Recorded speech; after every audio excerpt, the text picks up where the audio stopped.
Peace, brothers and sisters. This your brother, Mr. Holipsism. Waiting for my people to show up, so just bear with me. I'm not going to do much talking until they show up. I guess I can tell you what the topic is. The topic of this live stream, and this was something that was debated in our internal circles about whether we should even do. But I think it was necessary because I think people have hijacked and presented fake versions of what we are about naturally. And I don't think that we can just allow that to happen without clearing up the record so that people know exactly what Black nationalism actually is. But the title of this live stream is Convenient Black Nationalism. Everyone is jumping on board doing a WWE on JustPearlyThings by quote unquote exposing her. But what they really done is a bait and switch to distract you from realizing they expose themselves as modern women and are just as delusional as the Miami chicks on the Fresh and Fit podcast. So what you're going to have today, you're going to listen to real Black nationalists who's about real Black power. We're going to have a nuanced take on the entire controversy, and we're going to show how the only people this is an embarrassment for, and the only ones taking a big L, is the red pill Black Manosphere. So that's the overall point of what this is about. What's up, Underrated? Yo, what's good? How you doing? I'm doing all right. All this rhetoric. Oh damn. But so it's just another day. How you doing? I'm hanging in there, man. I feel that. What's up, Abdullah? Peace, Abdullah. Yeah, I just, this hit a nerve for me. And the reason why this whole thing hit a nerve for me, and we'll get into it when the other brothers get here, but I despise convenient nationalists. I despise Black people who become pro-Black depending upon the situation. Yeah. It bothers me because the presupposition behind this whole conversation is, like, you notice it's this, yo, whose side are you on? You on the Black side or the white side? Get the fuck out of here with that dumb shit, especially in this situation. Right. Like, you're gonna actually try to do that shit on my watch? Oh no, that's not gonna happen. I can't stand it too because it always happens with like whatever certain event. I mean, not too long ago, I forgot what situation it was, but again, it's just so people just boil it down to, oh, it's blacks versus whites. It's like, it's ridiculous. They just make up, this whole pro-Black power and use that when need be, instead of actually being about it. Yeah, I agree. We're waiting for two more brothers to show up, and when they do, we'll get into it. But in the meantime, since you're here, what's your take on the entire situation? Oh, actually, there they are. All right. Oh, snap. Yo, we have royalty in the house right now. Me and his brother go way back, man. And he's been consistent since day one. But can you hear me though? Can you hear me? Oh yeah, I can hear you. Yes, we can. Oh, awesome. Yeah. Yo, I know you told me that you like have something to do, so I'm gonna give you the mic first. No. I've got time today because I'm not gonna be at the place until another 20 minutes, and I'm in the car and I'm talking and it works fine, so we can do this. So okay, so go for it. What's your take? Okay. Just because I never heard what you said exactly just before I called, just give me a recap on exactly what you said. Well, in short, I just said that I just can't stand convenient nationalism. I can't stand people. The presupposition behind this whole controversy, people is picking sides. Are you on the white side or you on the black side? And I say I'm calling bullshit on the whole entire thing. That's Agreed. what I said. Yeah. That was it in a nutshell. What I was saying. All right, cool. So who else we got in here, by the way? Is Dawood here? No, we got underrated mind. How you doing? We got the black Mr. Wilson. Okay. How you doing, everyone? I thought I'd introduce myself first before I go on a little rant and whatnot. So, yeah. Me and Mr. Hollip, we go way back. I'm talking as far back as your first video. If you don't believe in a black nation, shut the fuck up. That's how far back I go. Oh, okay? Damn. Yeah, So, yeah. He's an okay, OG. Yeah. So let me tell you right now, all these UK dudes talking about this stuff, they're late. I'm the Cool G rap and they're Chief Keef or something. I don't know.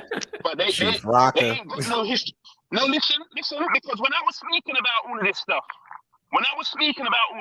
father's rights and all that stuff, people were acting like, no, I don't care about that. And something they would say as well over here, oh, but that's those Americans over there. That's what they would say to me. It was only me and Factitian, really, that was really speaking this way. Facts. Who were from the UK. Facts.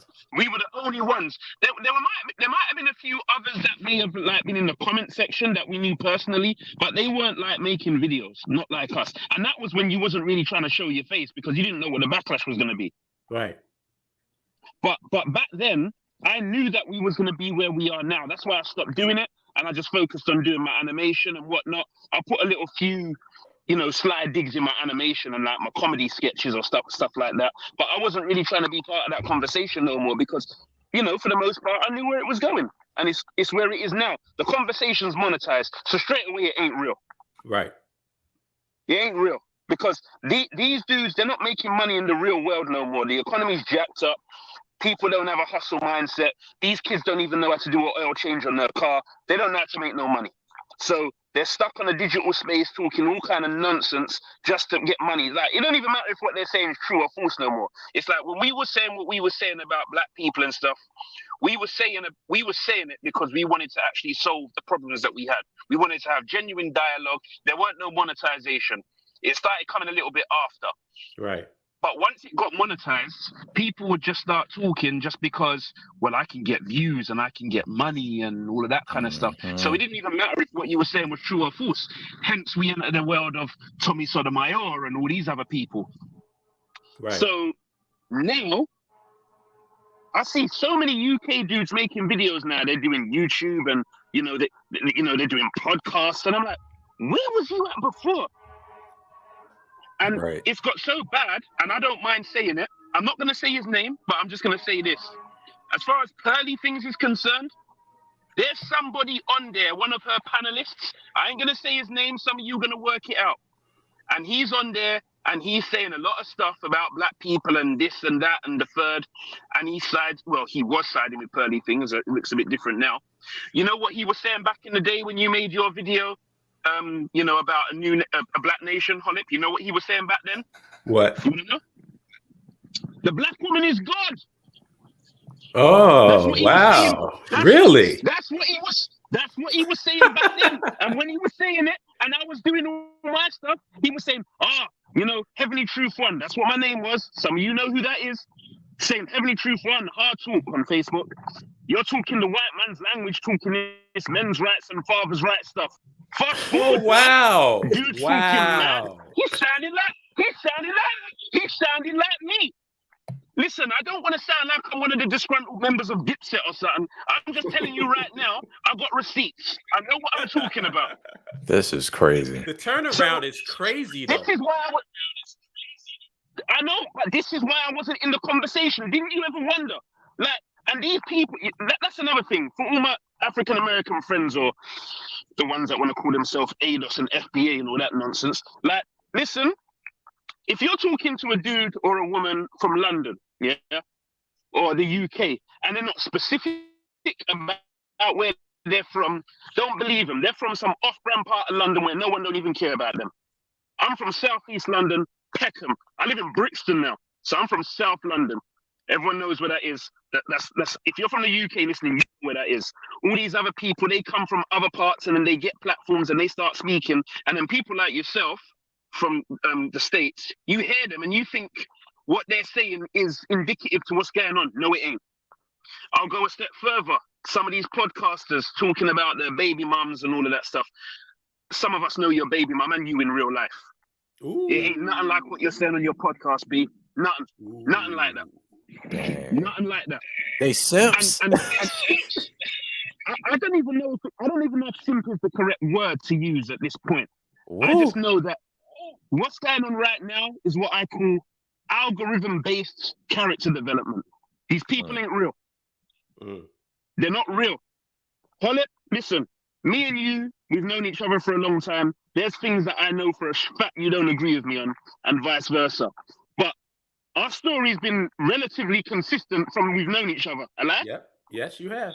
100. There you go. And that's because we're real people. We're normal people. Like, we can count. Like, so we know when the math is jacked up with this 6-figure discussion going on with people. And anyway, we're never going to get into that. And, you know, the whole discussion revolving black people, like living, whether it's in the UK or the United States. Listen, if people really wanted to improve their condition, bruv, they would have done it. They know what they got to do. Marcus Garvey said it already. I already told you what to do. People just don't want to do it. It's as simple as that. Yeah, I find it so funny that now all of a sudden, after this Just Pearly thing controversy breaks out, black people actually don't like white people. Wow. This just happened like within a week or two. Right. Now all of a sudden you don't fuck with white people. Give me a fucking break. You're not gonna get away with that shit on my watch. That's the only reason why I'm doing this live stream. I agree with you. And the funny thing is, yeah, I tell people all the time, it was funny because back in the day when I was like more active on social media, making videos and what have you, people would say, you know, Wayne, you shouldn't speak like that, you know, blah, blah, blah, blah, blah. But I've always maintained that, listen, I'm not saying it's wrong to have a job or work for whoever. You do what you do to get your money, innit? Whether your employer's white or whatever. Like, you do what you do to get your money. And even if you haven't got a white employer, if you're in the UK or the US and you haven't got no link back home, or it's a myth. It doesn't even matter. You're just pro-black in a white-owned incubator. That's the best way I can describe it. Yep. It's like being a shark in a fish tank. So it don't really mean anything in the grand scheme of things because people get pro-black when it's convenient. You know what I mean? Take away their money and whatever. But I think after the pandemic, because money was a bit low after a while, people started to see their bottom. So they started to get a bit more radical with it. But this ain't really who you are, because if this is what you was about, you would have been there with me. The comment section in Factician's video wouldn't have been full of American, you know, African Americans. It would have been full of UK British people, right? You're right. But it wasn't. It isn't. I mean, you know what's even funny now? I'm hearing people still talking about, you know, black issues, but when we spoke about stuff like alimony and prenups and all that kind of stuff, Factician was the first person that brought to my attention that they're not legally binding in the UK. So I did a little bit of research and I found out, yeah, it's not really. You know, there's a lot more to it, and I know that in the United States it's different from state to state as well. But for a long time, people were acting like, you know, just get a prenup. And I'm like, I started saying to people, where'd you get one? Where'd you get one? Where do you get a prenup? You know when people just say stuff, they just say it. They don't know what they're talking about, bro. They just say it just because it's like a convenient, I don't even know what word to call it. You call certain things Negro stalling tactics. I don't know. Sometimes I want to just call it, I don't know, speed bumps or something, conscious speed bumps. I don't know, but it's just something. It's just something to slow down the conversation, but they don't know what they're talking about. So now, 10 years fast forward, 2023, people are now saying stuff like, oh yeah, and a prenup isn't legally binding in the UK. I'm like, no shit. You just found that out? So, yeah. Anyway, that's my rant over. I think I said it a lot. But, I mean, if there's anything else you want to ask me, I mean, I've still got time. I'm not at my destination yet, so I can talk. But that's what it is. And I think I just gave you a bit of a history lesson on some of the UK people over here who are black that might have certain things to say. Because I don't like some of the things they're saying regarding black people. It's a complete mischaracterization of like who we are as a whole. Right. And they say that there's many different types of black people. We're not a monolith. You hear that a lot. I don't even think these people fit in the category of being black per se. I think they just fit in the category of just being opportunists on YouTube. Oh Take away shit. YouTube. They ain't gonna take away YouTube. They're not gonna care about this. In the real world, like they're not gonna talk about it. And that's the other thing as well. I'm showing my face. My name's right there. There's no games. These people have some odd looking name and, oh, I'm from London. I told you where I'm from. Like right now I'm approaching Vauxhall Bridge. Like it's as real as it gets. All these people, what's gonna happen now as well? If you've got UK people in your audience who might listen to you, because it happened on Jason Black's show. There was a load of UK black sisters calling up his show. As soon as I called and I started speaking to him, they stopped calling because they was like, oh shit, he's talking to a dude from Peckham who knows what's up. Yeah, I know everything. I know who your ex-boyfriends are. I know who your baby dads are. I know it all. Like, oh, I know it all. Just don't do it. Don't do it. Don't do it. Yeah. Oh, just to clarify, go ahead. I'm from Brownsville, not Bed-Stuy, but my family's in Bed-Stuy, so it's basically the same. I do know the difference, you know. I listen to MOP and I listen to Sean Price. I know the difference. So, see, I do my research before I talk on certain things, so I do get it. So there you go. I genuinely thought you was from Bed-Stuy, though. I don't know why. But yeah. Well, probably because my people are like my cousins and my people is in Bed-Stuy, so I would travel from Bed-Stuy to Brownsville all the time. Okay, I hear you. So yeah, that's what it is. So if I'm honest with you, as far as UK people, as far as black people are in the UK, I think we're done out here. Like I think we're done because it's too expensive. I live in London and it's mad expensive. Even when I hear people talk about money, like the average wage over here, that's another thing as well. The average wage over here, I think it's like 27k a year, 27 pounds, UK pounds, maybe 35 or whatever. The What does that majority translate of people, to in USD? I don't know, man, but everyone's got a currency converter on their phone. So Okay. I'm about to look it right now. I'm not sure what the US dollar is in comparison to the pound now, because the pound's gone down a bit apparently. So, but the British pound, right? Yeah, the British pound's gone down a piece, but the average wage over here now is like I said, anything between 27 and 35 is something like that now. Right. So I'm hearing people have conversations, and it's like it doesn't match up to what the wages are out here. Like, and then when you do stuff like rent, because I'm again, be real about myself. I live in a place I live in what would be referred to as a housing association apartment.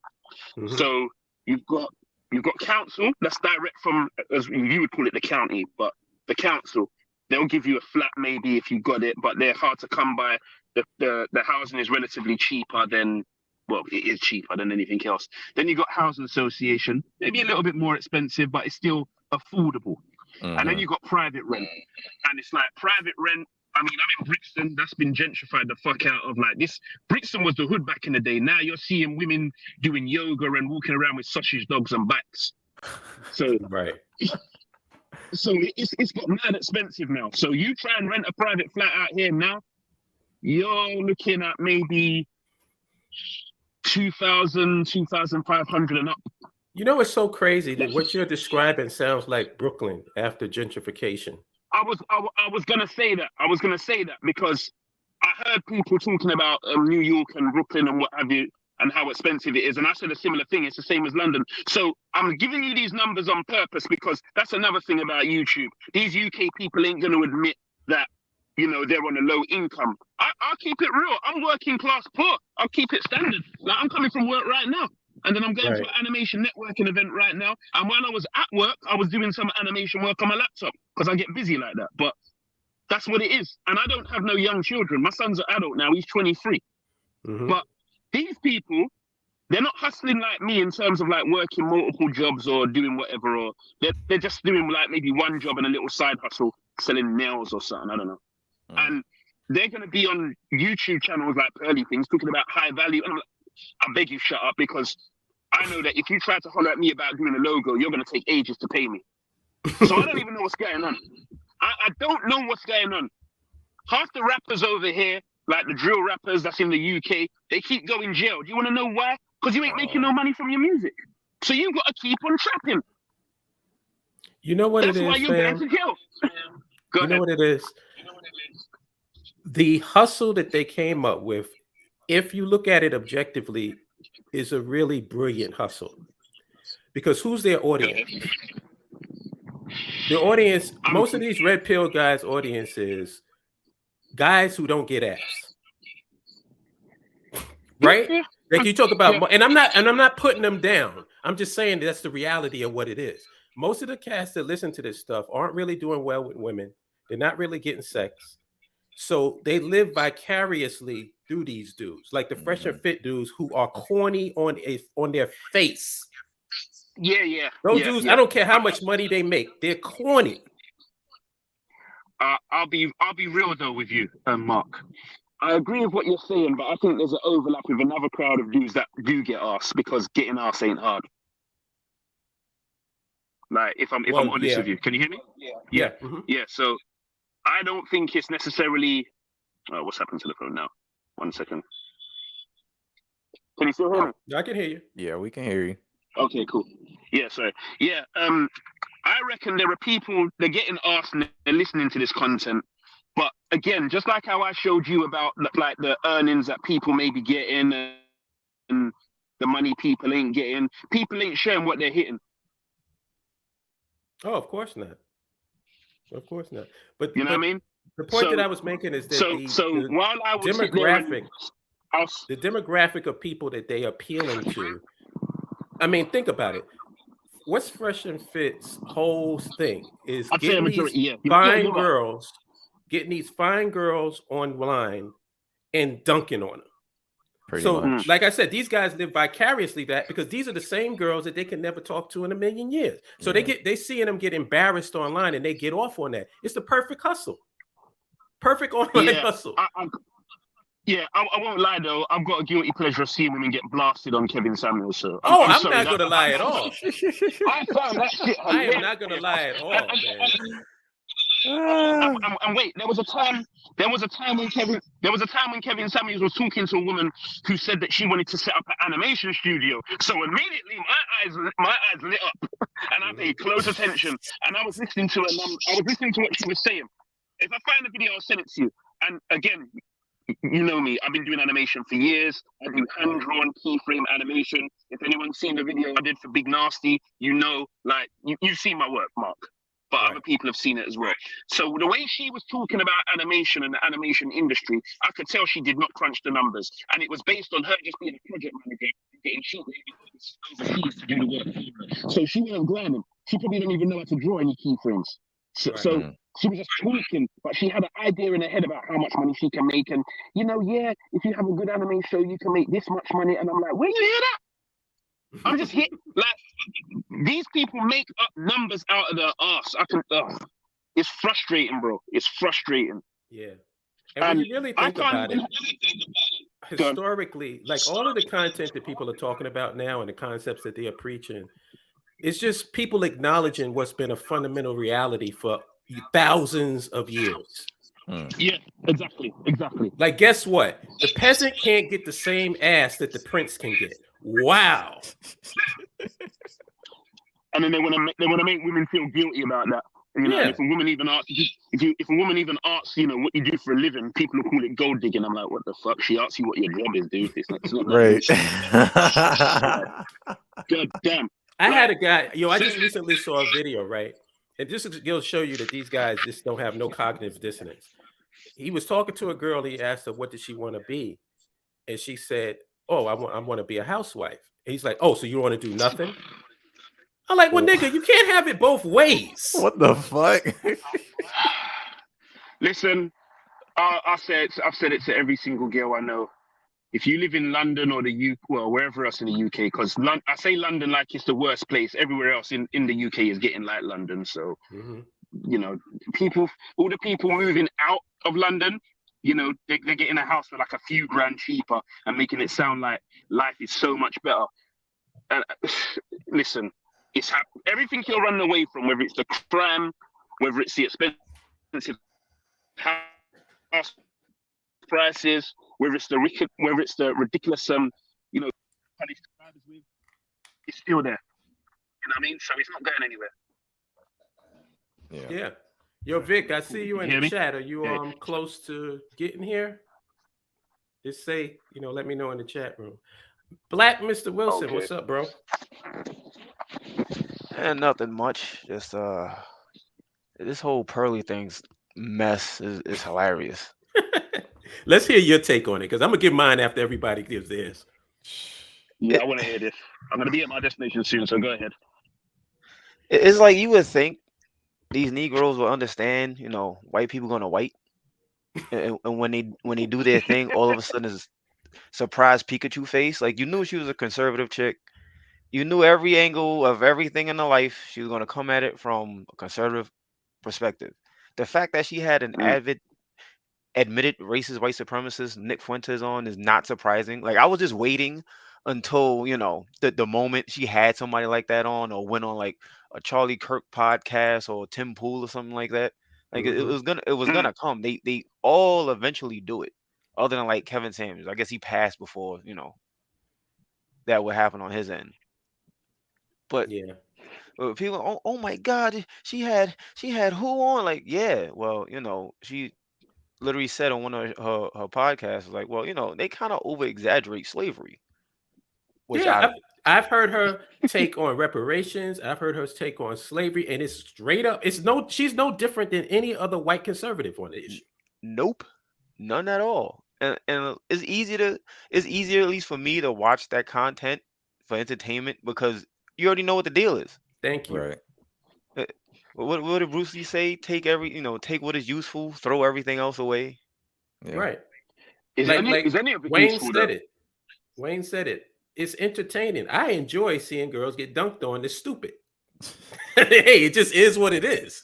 Yeah. But question for Mr. Wilson. What specific part do you find entertaining? And I'm not saying you're wrong, by the way. I'm trying to figure out if we got a similar way of thinking on this with her. So basically, when they get, like, when the chicks come on and get asked simple questions like, you know, what do you think like the average wage is? And they'll say some crazy like $80,000. Yeah. Who and where? Who and where has that as an average wage? I remember that. Oh my goodness. Wait, Mr. Wilson, it just dawned on me. Now that makes me question, when was the last time any of these people applied for a job? Yo. Exactly. I literally just thought of that just now when you said that. I didn't think of it before. You literally just made me think that now. Because if you go on like whatever field that you're in, you know what your wages are going to be based upon your skill set and all the rest of it. Right. So who's earning that then? Who? Man, do you know how long it took me to get to 80? That is crazy that people think that that's the average. Yeah, you know, average weight. Or the Bill Clinton kid that trolled like the Game and Award show or whatever. And I saw a clip of him on a podcast, and he goes, you know, a man is kind of prosperous. He's making like 40,000 a year, you know, and it's sad that 40,000 is prosperous because at least in America, most people aren't even making 35. Right. And the chick is like, what, 40,000? That's like minimum wage. And he stops then he like and look looks at her her. stupid. Yeah. Yeah, he just stops and looks at her like, what?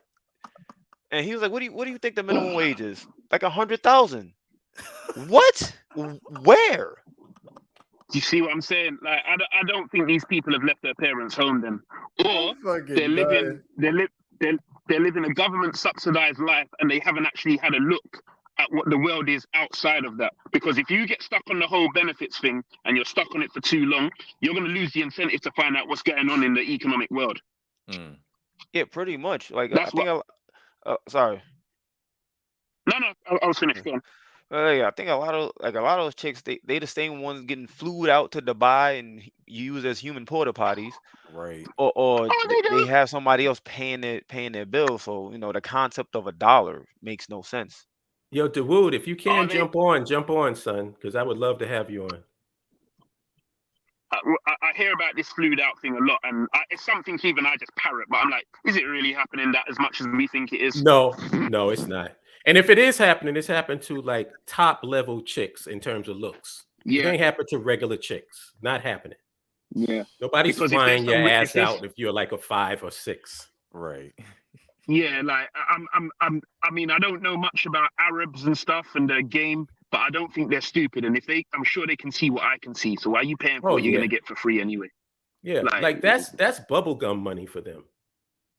They probably yeah, own the fucking airline that they're flying them out on. Yeah, pretty much. So that's like yeah. buying some juicy fruit at the fucking bodega. Juicy fruit. I also want to say this though. I've never liked pearly things. I've never firstly, I've always had this thing. Becky can't speak for me ever in life. Right. Like I've had problems at like previous jobs before when one of them tries to overstep the mark, and when I speak I go ham with it. I'll be like, yo, know your role, like I ain't one of them dudes. Like I'm not one of these dudes that panders to like white women or whoever else it is so you can speak to me a certain type of way. Like I am very clear about that, and I'm usually told I'm the radical one. So on that front, I'm not allowing anyone to speak on my behalf. That's that's not a black man like us guys here. But also, she's significantly younger than me. She's what, 26? I'm hearing. Yeah, 26. My son's 23. The fuck? Yeah. The fuck you speaking for me? Shut up. She just got here. Like, Yeah. you know what I mean? Like, yeah, literally. Like that's a chick that my son could run through. Yeah. So what have you got to tell me? Like, and another pet peeve. All these fuckers that's online saying demasculate. It's emasculate. Like, I'm seeing a lot of that as well. So it's just a lot of wannabe scholars like that just got the info from like a couple YouTube videos. Like they've got no experience of this. You know what I mean? Like they just say things just to sound. But again, they're doing it for the algorithm. They just want to get the views and the likes and the shares, and that's it. It doesn't even matter if what they're saying is true or not. I just sent the link to the Woo, so he's probably going to clock in. But before he does, I just want to give my overall take on things. Yeah, because I'm going to leave in about 3 minutes. We can build off of that. As far as just pearly things, I told Wayne that I'm agnostic on her. I don't like her or dislike her. It's like I like the content. I think the content's entertaining, and I've seen her live streams and stuff like that. But my thing is this. This girl has been a conservative white woman since day one. I've seen her content before she blew up. This was when I've seen her content when she was actually doing reactions to Kevin Samuels videos and she wasn't agreeing with him initially. You know what I'm saying? And then she got more into and then she started getting more and more into red pill content until some point she converted to that philosophy.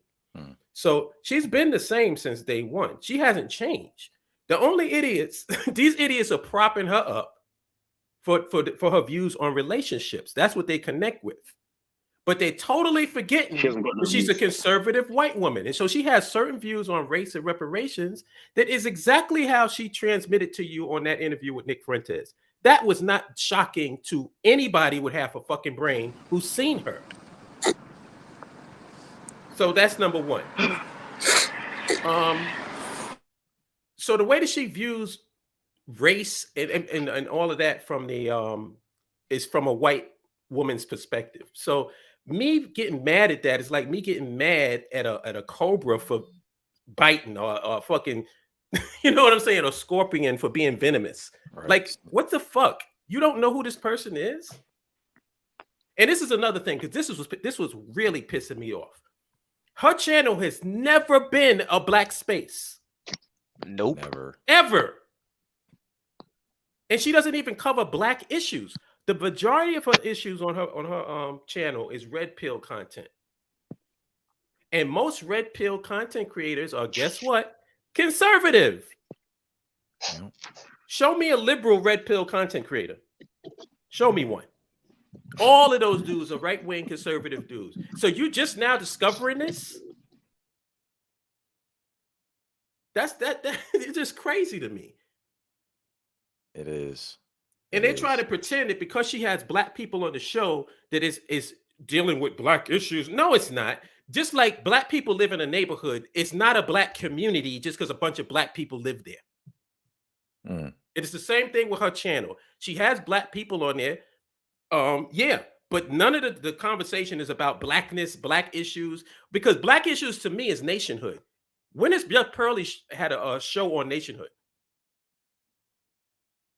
How black people need to get socioeconomic and political power. How they need to control a piece of territory. Why we need to control policy and create laws and have a government. When has JustPearlyThings ever touched on that? Right. And this is the last thing. Well, no, not the last thing. The next to last thing. Don't get it twisted. They try to present it as if she used black people to get ahead. No, motherfucker. Y'all hitch your wagon to her train. Keep it 100. She didn't need y'all. She was doing this stuff before y'all came on the scene. But you love the fact that she was talking about relationships and all this red pill content, and she was repeating these talking points. So you hitched your wagon onto her train. And now she's got 1 million subs. Thank you. The same people that's fucking crying and complaining was the one who built this bitch up to begin with. And the last thing, this is the last one. And the most important one to me. Militant integrationists and Black Power Americans cannot claim Black power and hating white people just because they are white, while simultaneously claiming to be Americans and being against Black nationalism.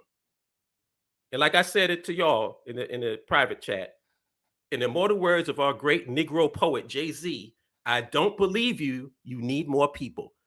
Y'all guys is full of shit. Bottom line. And let me just sum it up with just an encapsulation of JustPearlyThings as a person. I don't know her. So this is just objective. This is a rich girl from a rich family who's doing this as a hobby, and the hobby happened to take off. Right. She does not need to grift, because I've heard, oh, she's a grifter. She doesn't need money. This chick can leave her channel and go to the mansion. She doesn't need this shit. So if it gets to the point where it's too hot in the kitchen, guess what? She's going to leave this stuff and go right to her rich family. Preach. That's the reality. She got something to fall back on, right? So it's like, the thing that really pisses me off about this whole thing is that the choosing, it's this, they want to create this narrative that this is, you're on the white side or you're on the black side. And whose side are you on? Are you defending JustPearlyThings? Or I don't care about none of that shit. What I'm challenging is the premise itself. Y'all motherfuckers don't give a shit about black people. You don't care about Black empowerment. You don't care about socioeconomic and political power. You don't care about having your own nation. But yet you're going to sit up here and try to pretend that you pro-Black because this chick said something about reparations or whatever. So now you got a target to say, oh, look at this. This is an evil white person. So that makes me the good Black person. Fuck you. Because I'm tired of these motherfuckers. I've been in this shit since day fucking one. Ain't nobody respects a strong Black man. Like, can we stop that myth? I know Wayne can relate to this. Nobody respects us. Most of the shit that we get is from our own fucking people. Now, all of a sudden, y'all into blackness now. This is what I've been saying. That Fuck like outta even here, over man. here, I'll give you another example, yeah, and I'll say this as well. And this is a name I'll say. She's got a big name now, so it can be said. ZZ Mills. I don't know if you've heard about her. No, She's become a bit of a spokesperson. Yeah, she's become a bit of a spokesperson. The issue I had with her is, as far as I'm concerned, her and the other one, Lynn May or whatever, they became pro-Black because they couldn't get into a district nightclub. But before that, you were probably calling dudes like me and you hoteps. Yep. You see what I'm saying? So I'm not, and that's what I'm trying to say. That's the new generation of people that's come up. It's almost like I'm Avon Barksdale when they're Marlowe, but we've even less gumption than Marlowe, if that makes sense. Like they came way after, and they're not really principled like that. It's distorted. Like I can't explain it, but the bottom line is, these people, I think it's a pro-black thing when it's convenient. Yep. That's all it is. It's not something they were serious about from the beginning. Like the UK is a weird place, and it's like now everyone's just an opportunist. I mean, the area I'm in now. I'm in Brixton right now. Brixton Tube Station is right there. That's where I got to meet my friends. So I'm in the trenches, and I'm telling you right now, it ain't like how it used to be because of things like this. Because as you said, Pearly's got something to fall back on. We would have something to fall back on, just like Pearly Things, if we did what? Believed in our own nation. But we've already seen how that conversation went. Thank you. Listen, the BAIO would have thousands and millions of members if motherfuckers really believed in black nationalism. They don't believe in it. They don't, if any, and then you know what really is irritating? These same motherfuckers who claim to hate Just Pearly Things, and the basic argument is, this is a white woman. Like, okay. When did that stop? When did that become some line in the fucking sand or some third rail? A white person? Y'all motherfuckers live in America. These people do not believe that the white man is the devil. They don't believe it. Nope. It's bullshit. Because you don't put the devil in charge of your food supply. You don't put the devil in charge of your water supply. You don't put the devil in charge of your job. Because all of these motherfuckers, they want to talk about King Richards or whatever, and Auntie Jenny. Y'all motherfuckers work for white corporations. So what's the difference? Can I just say one thing before you say that? Sure. You said something about Auntie Jenny or whatever. That's another thing. She's too old, man. Like, she's too old she's too old in this conversation. And I'm like, again, we don't know much about her. I'm not being personal, but I'm just going to keep it real. I got a feeling that if all of us spoke to our uncles in the UK and she knew who our uncles were, she wouldn't be talking. That's all I'm going to say there. You can fill in the gaps. Because this is what I'm trying to say. Like, what people are doing here, they're doing this Kang the Conqueror shit. They're jumping in timelines that ain't theirs. Like, so what it's like tell me this has happened, right? You might be a young dude, but then you meet one of the OGs and he's talking outside Foot Locker telling you war stories. But you talk to the people that knew him from back in the day, he was a punk. But the young kids don't know what questions to ask him. Right. I know the right kind. Listen, anytime an old woman talks to me, I just show her my vinyl collection and I'm like, be careful what you say next, you know. Because I ain't new school. I've got a file on you. Don't make me draw from my Gwen Guthrie records and ask what you was doing when that song was playing. Don't do it, you know. I'm 43, but I don't look 43. So I can camouflage and I can find out some shit. So when I saw her talking and I was like, nah, anyway. That's all see, I haven't disrespected no one, but I sent it out there. Like, I know the right questions to ask. You don't want me on these podcasts, bro. You don't want me on these podcasts. What triggered me was one of the dudes, and I'm not even going to mention this dude's name. I'll just say the BAIO members will know when I say aesthetically challenged. That's all I'll say. Oh Lord. This motherfucker jumps on talking about, well, you know, I represent Black Power. Who the fuck is you, nigga? Oh my God. You better get the fuck out of here with that bullshit. You represent Black Power. This is where I got to jump in. This is where I got to jump in. Jeez. Yo. First of all, if you don't like the chick, why make 6,000 videos about her? Thank you. Come on, somebody. 6,000 videos. I'm every time I go on YouTube, it's a new video this nigga got with a picture of him and her. And I'm like, all right, bro, you made your point already. This is the 70th video you've done.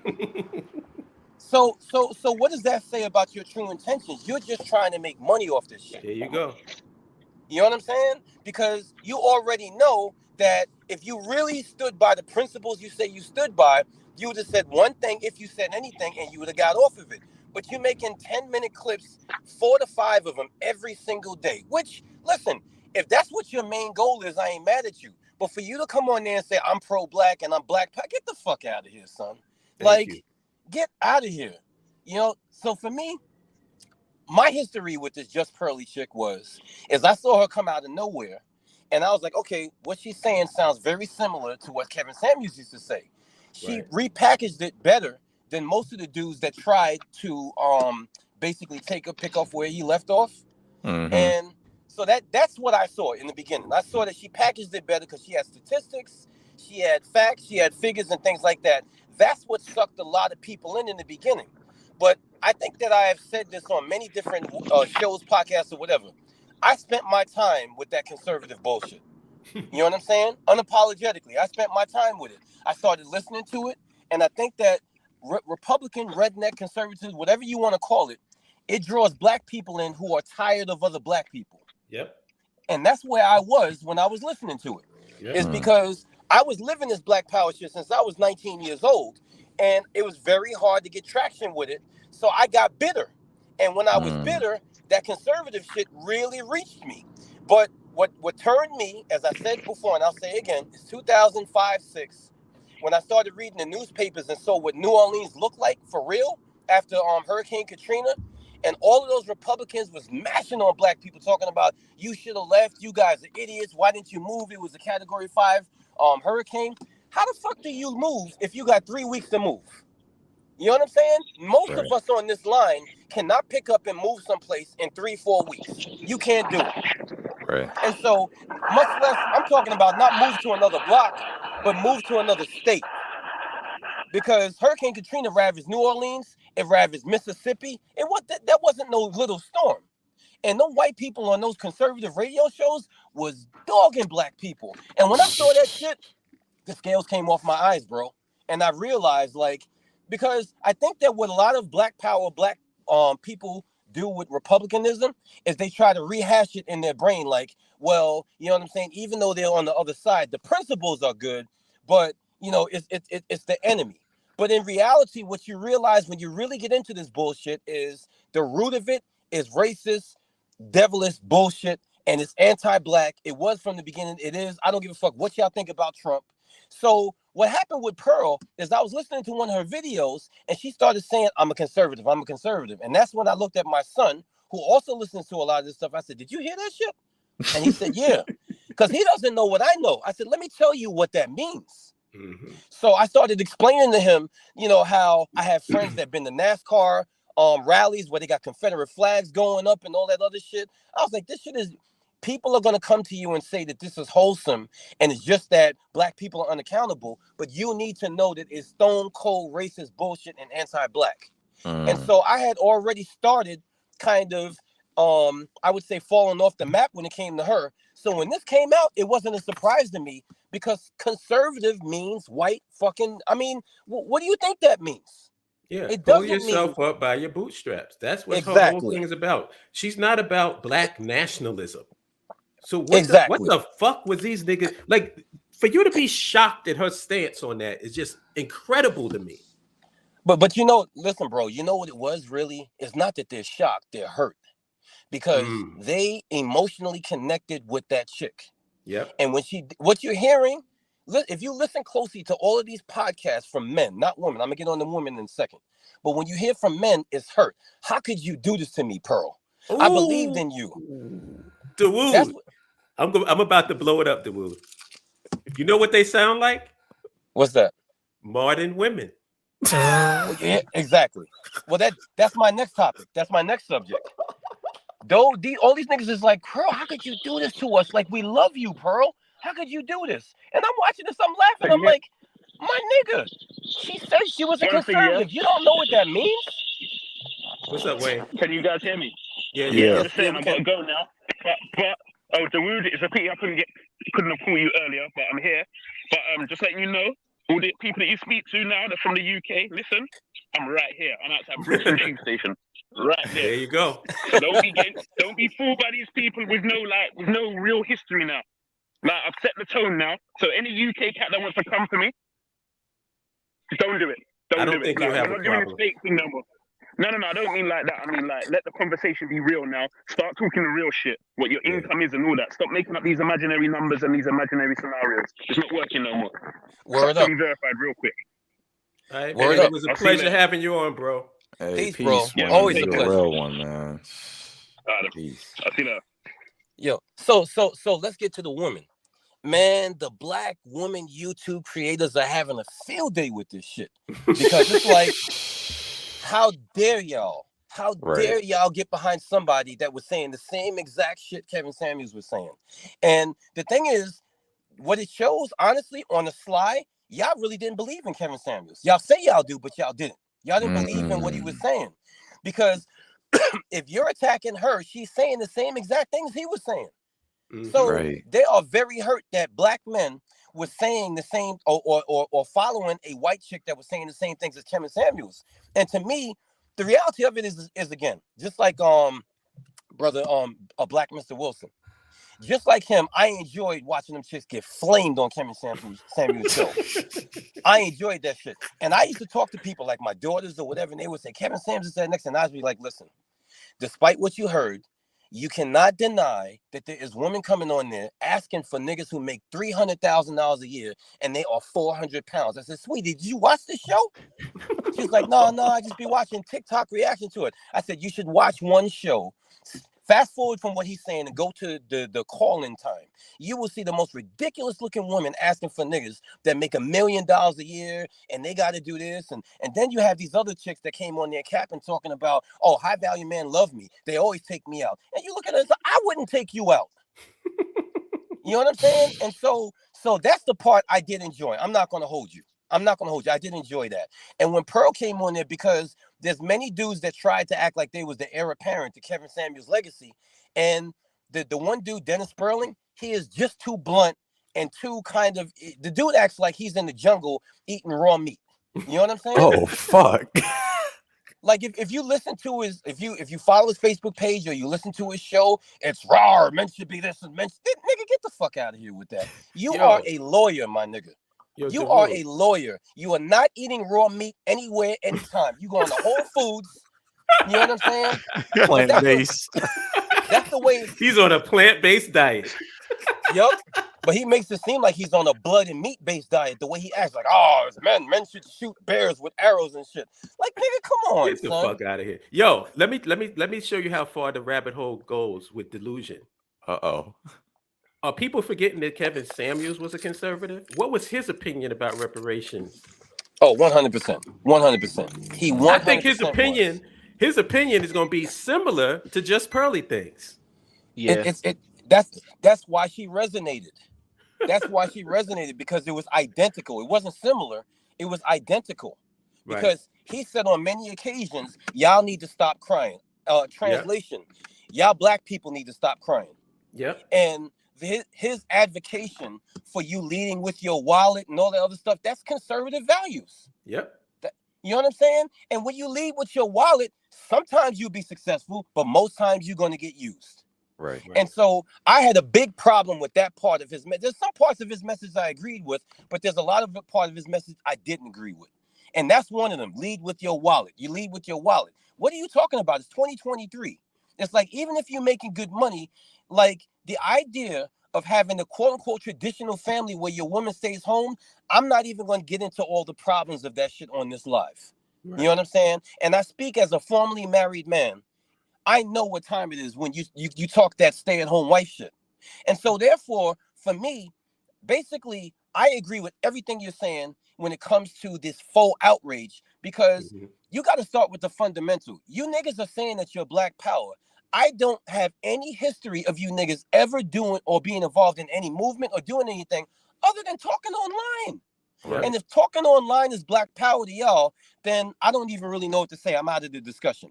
And that's why I don't comment on none of those videos or whatever when they be like, oh, I'm black power and y'all doing this and y'all doing that. And then to me, the biggest representative of how crazy shit has gotten in the black power movement is every time there's a race issue, who do they trot out to speak about it?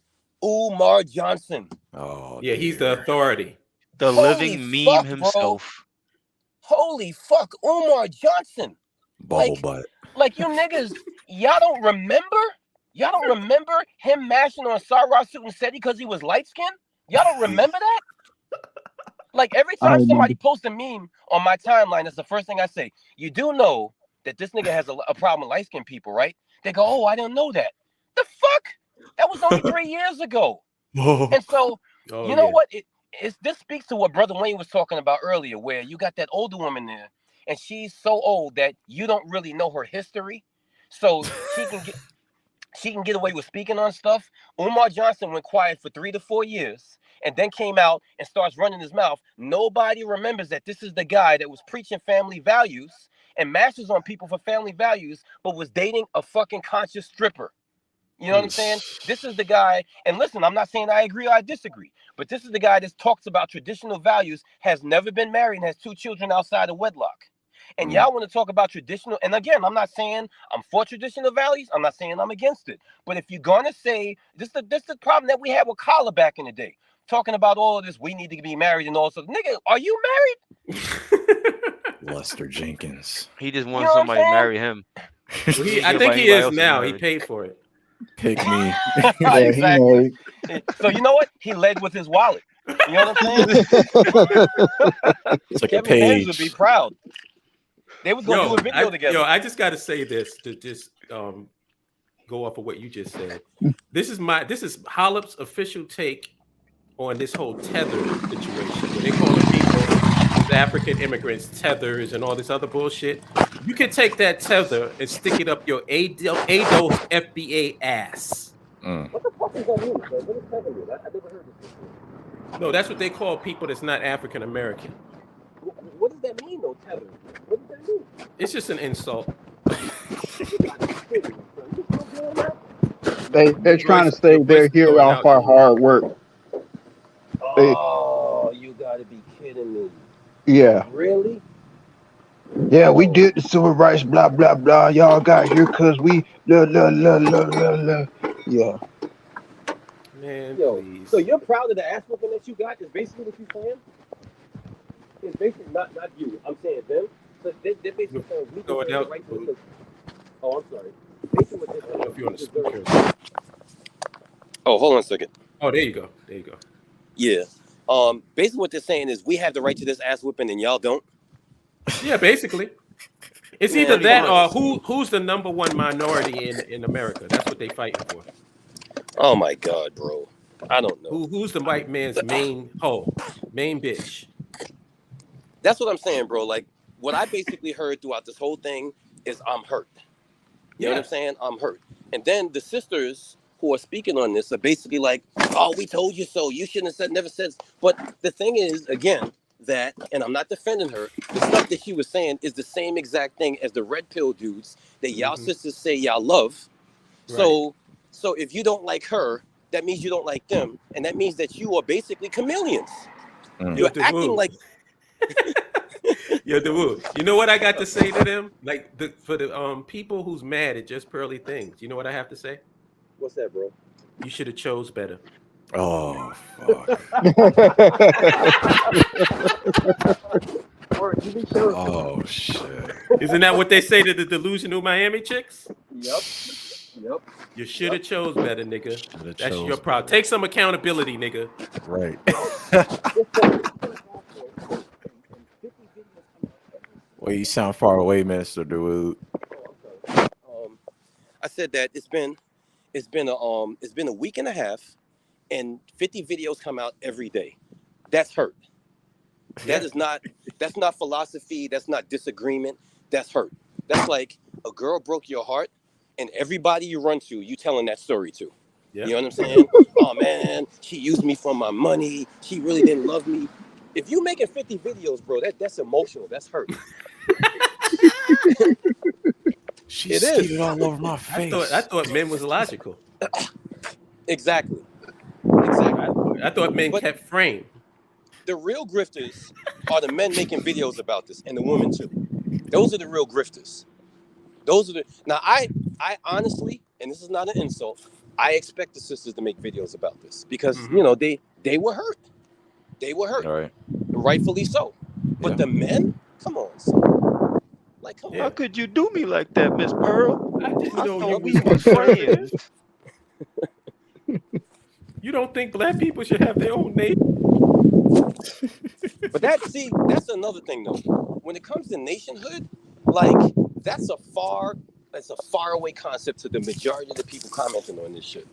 It's a far away concept. To them, they have accepted the idea that the real power is quote unquote speaking truth to power. And if you're connected to me on Facebook, you know I talk about this all the time, where like we think that we got a champion because they quote unquote speak truth to power. Like that shit is worth something. Like you being at a job and you yelling at your manager, like that really empowers you and shit. No, a raise will empower you. Bonuses will empower you. Incentives, 401k, not fucking you telling somebody off and y'all got to come to work at the same place the next day. You know what Like, is the equivalent of the wound? You know, what's like that, bro? when Congress has those hearings and they have the bankers up there, and then the senators will, you know, put the banker in their place, and then it's all these photo out, video out moments, viral Right. moments, and then what happens afterwards? Nothing. Right. Or in conjunction with that, when they get a new judge and one side doesn't like that judge, right? And they got to confirm them, and they busted them with questions for 5 days and they still get confirmed. Yep. The fuck That's was all the it use is. of that? It's for their Shit, constituency, my so they can say to their constituency, see, you see what I was doing for y'all? Yep. Bull. Like, it doesn't matter what side. If it's the Democratic judge, the Republicans will scorch that judge for like 5 days and they still get confirmed. And it's like, so what was it? An exercise in futility? Why did you do all of that? Right. Like the last woman that the black woman that they made Supreme Court judge, remember they was asking her what a woman is and all that shit? The fuck? Like, I watched this shit. I was laughing. I was like, she's going to get confirmed anyway. Why are we going through all of this? Yeah. It's a dog and pony show. What do Yep. underrated? What do you think about that question Baruti asked? I think the BAIO is relevant in the Pan-African movement because you all seem to be slanted in an Ubuntu perspective, not from money or politics as a single anchoring your thoughts. I think it's a good point, but not even just from a Ubuntu mindset, but actually just holding, you know, people accountable, especially our people. Like the BEIO, we're all about the nuances when it comes to nationhood. It's not just let's get together and make something work. We're actually going through details of, you know, why we need a nation state. Why is it that it's best for, you know, the African diaspora to have their own and not just stay under some umbrella where we're dependent. And when you don't have, you know, when you're not involving money or politics or having that as like a crutch for people to latch onto, yeah, it's not going to get as much flack because a lot of people are not about the details. They're just about the image and the what if, the abstract of what could be, or this so-called dream that's been, you know, promoted throughout the years. So I would say those are my thoughts, that we're not just being slanted in the Ubuntu, but also just the accountability of what really needs to be done. Everyone wants to, like from the Pearl Davis, the Just Pearly Things. I mean, exposes a lot of things. Yep. Everyone wants to be pro-black until it's time to be pro-black. Everyone wants to talk about, you know, we got to take ownership until it's actually time to take ownership. You know, it's easy to tattoo kings and queens, but kings and queens have blood on their hands. It's a process. They had to do something very challenging, cruel, or whatever to get to that position. And from that clip that you showed in the Signal chat holla, where King Riches was giving his take on it, I mean, what are we doing? You know, y'all guys are flacking on him that, you know, he has this high paying job and he's in a podcast, you know, being well taken care of or whatever. And it's like, well, we all work for somebody too. It's like if we're really about it, then we would have all had our own platform. We would have been made some kind of change. Yeah, they say he's on the plantation. I'm saying all y'all niggas is on the plantation. I want to add to the part of the money part though, because that's very important. The thing is that people have got to stop being afraid of black organizations when it comes to money. And that's one of the major reasons why we are very slow to start taking donations from the world populace. Is Right. because we know that once you introduce money into a black organization, all sorts of stupid, unnecessary suspicions come. Yeah. Now, I won't say that we don't deserve it, because there's been charlatans that have said they're going to do and all of that. Black people keep giving it. You know what I'm saying? So, Oh, dang. Wait, can y'all hear him? Kind of sound far away again. can you hear me now? Okay. Yeah. Yeah. I'm sorry. This is that one dead spot. I'm sorry. Anyway, You good. yeah. What I'm saying is that, like, so there's been charlatans that have come before us, and they promise schools, they promise museums and things like that. So because of that, and even like investment funds. So because of that, people are shy. But the thing is, if you gave your money to them, and that's a bullshit cause as far as I'm concerned, why would you not give your money to a real cause talking about something that you know you want? You know you want your own territory. You know you want some place that you could feel comfortable and never have to worry about being discriminated against. But you're given to these small things. It's almost like if you're into self-improvement and goal setting and things like that, and you say that you want a big, like, audacious goal, but then you basically just invest in smaller goals and then try to convince yourself you're happy with it. To me, that's what happens when people invest in all of these charlatans that say that they're going to build a museum, a school, they're going to build a road, whatever the fuck they're doing. Like, sometimes it's even farmlands. There's been a lot of charlatans that have come. But the reality of it is our fault, because we have years of being scammed. And we should know better at this point. So the BAIO, I don't want y'all to, those of you who haven't joined or out there, hold us in high regard just because we're not taking money. Because one day we will take money. We have to. Yeah. And when we do, we're going to do it in such fashion that you can trust us. But you cannot, you know what I'm saying? Like, the thing that you have to give us credit for, if you're going to give us any credit, is that we're careful and we're taking our time with it. Instead of just coming right out and throwing up a fucking Cash App and say, oh, Cash App BAIO, such so-and-so. Yeah, and you that won't happen. You get a free Africa pen. You know what I'm saying? That's not happening. Yo, DeWoo, let me ask you a question. Sure. Do they really, though? Do they really want it? Because I look at it this way. If I go outside of McDonald's and I see the McDonald's line going out of the door and around the corner, I'm going to assume people like Big Macs. Right. So do these people really want something of their own? Or are they really just comfortable where they're at? Well, it's my I position. think they're comfortable. No, I think it's a little bit of both, though, bro. It's my position that it's that old nursery rhyme that we used to learn in the school, which is, I'm not going to help you bake it, I'm not going to help you mix it, but I'm damn sure going to help you eat it. Okay, you know what I'm saying? Yeah. So therefore, when you get your nation up, remember Black Achievement, that's my famous line. Black Achievement said on his show when we was on Blog Talk Radio, I'm not going to support y'all, but I'll check on y'all. What the? That's what that nigga said. I remember son. it. I remember. That's what he said. He was like, Africa, you really? want to build in Africa? He said, I'm not going to support y'all, but I'll keep checking on y'all. So what does that basically mean? What that basically means is, I ain't going to help y'all because y'all crazy, but if you do it, fuck it, I'm down. I'm down now. Wow. You know what I'm saying? And that's my thought when it comes to Black people in America. Black Lives Matter, whatever movement we have here, they would be overjoyed to have a nation. They just don't want to participate in building it. They want you to do it. Think about it. If you scroll, and I hate to do this because we never usually do this, but if you scroll through the comments in the beginning, there's a person in there that says, "Hey, hold up, how's the move to Liberia going?" What the fuck? Yeah, I saw that cornball. Yeah. Literally. I looked at that and I said, that right there is the answer to your question.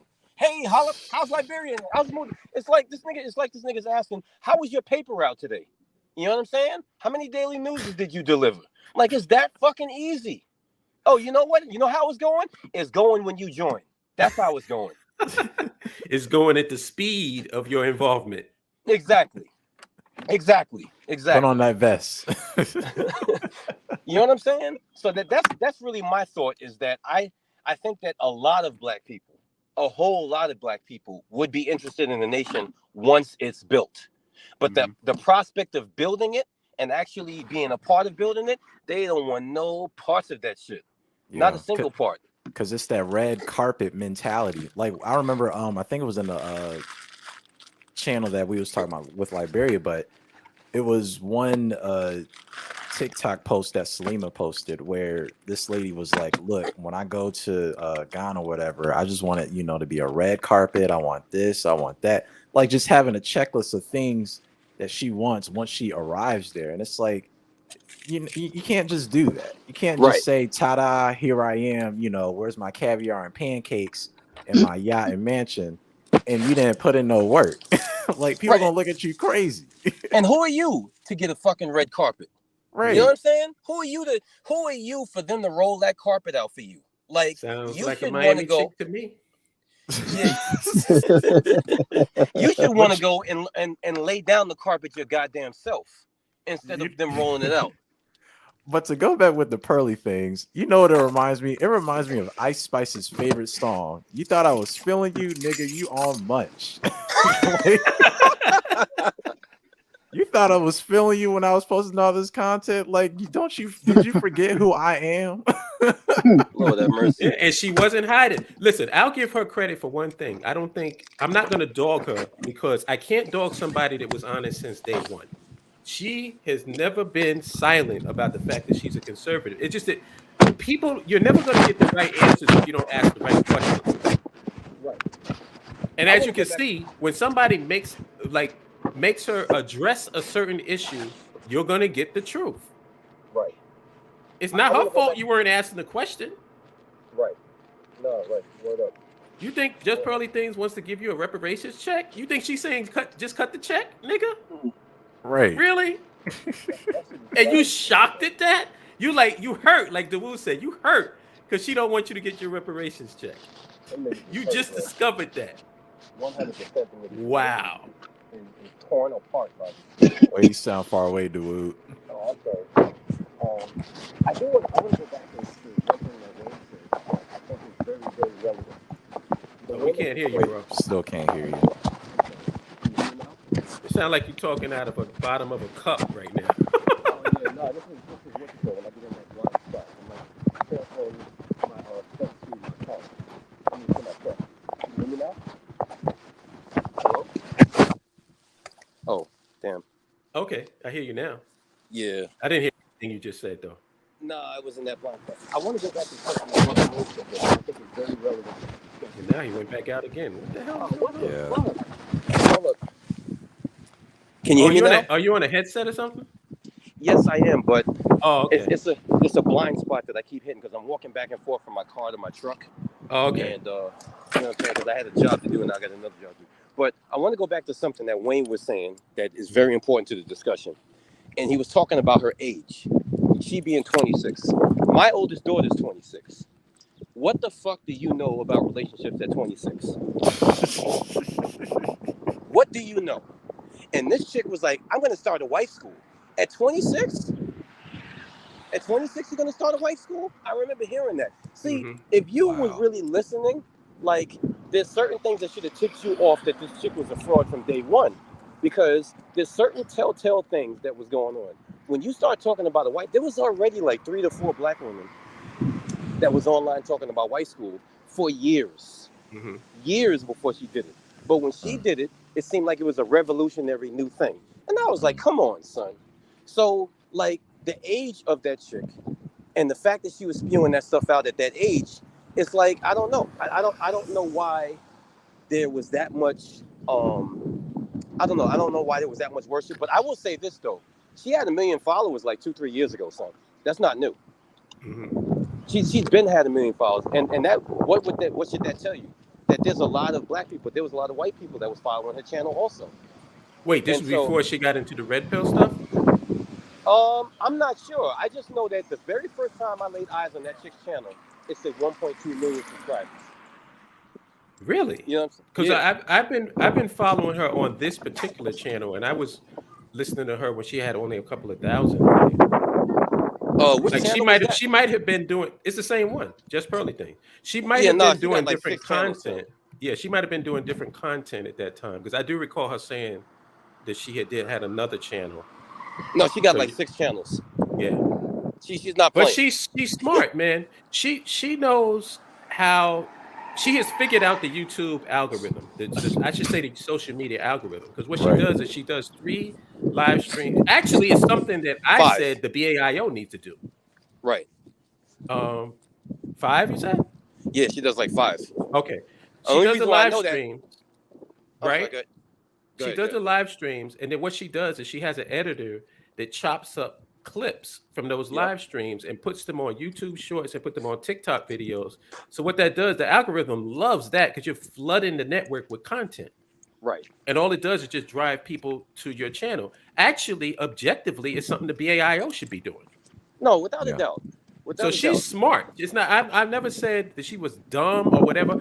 But let me ask you all a question: how many of you guys have actually met white girls? Because, and the reason why I asked this question, I'm not being insulting to white women or anything like that. I'm asking the question because she's a white girl. It's like you don't know white. Like, do these guys actually know white women? Right. Like, she's not anything. Like, I don't see how people are so offended or hurt or caught off guard by who this chick is.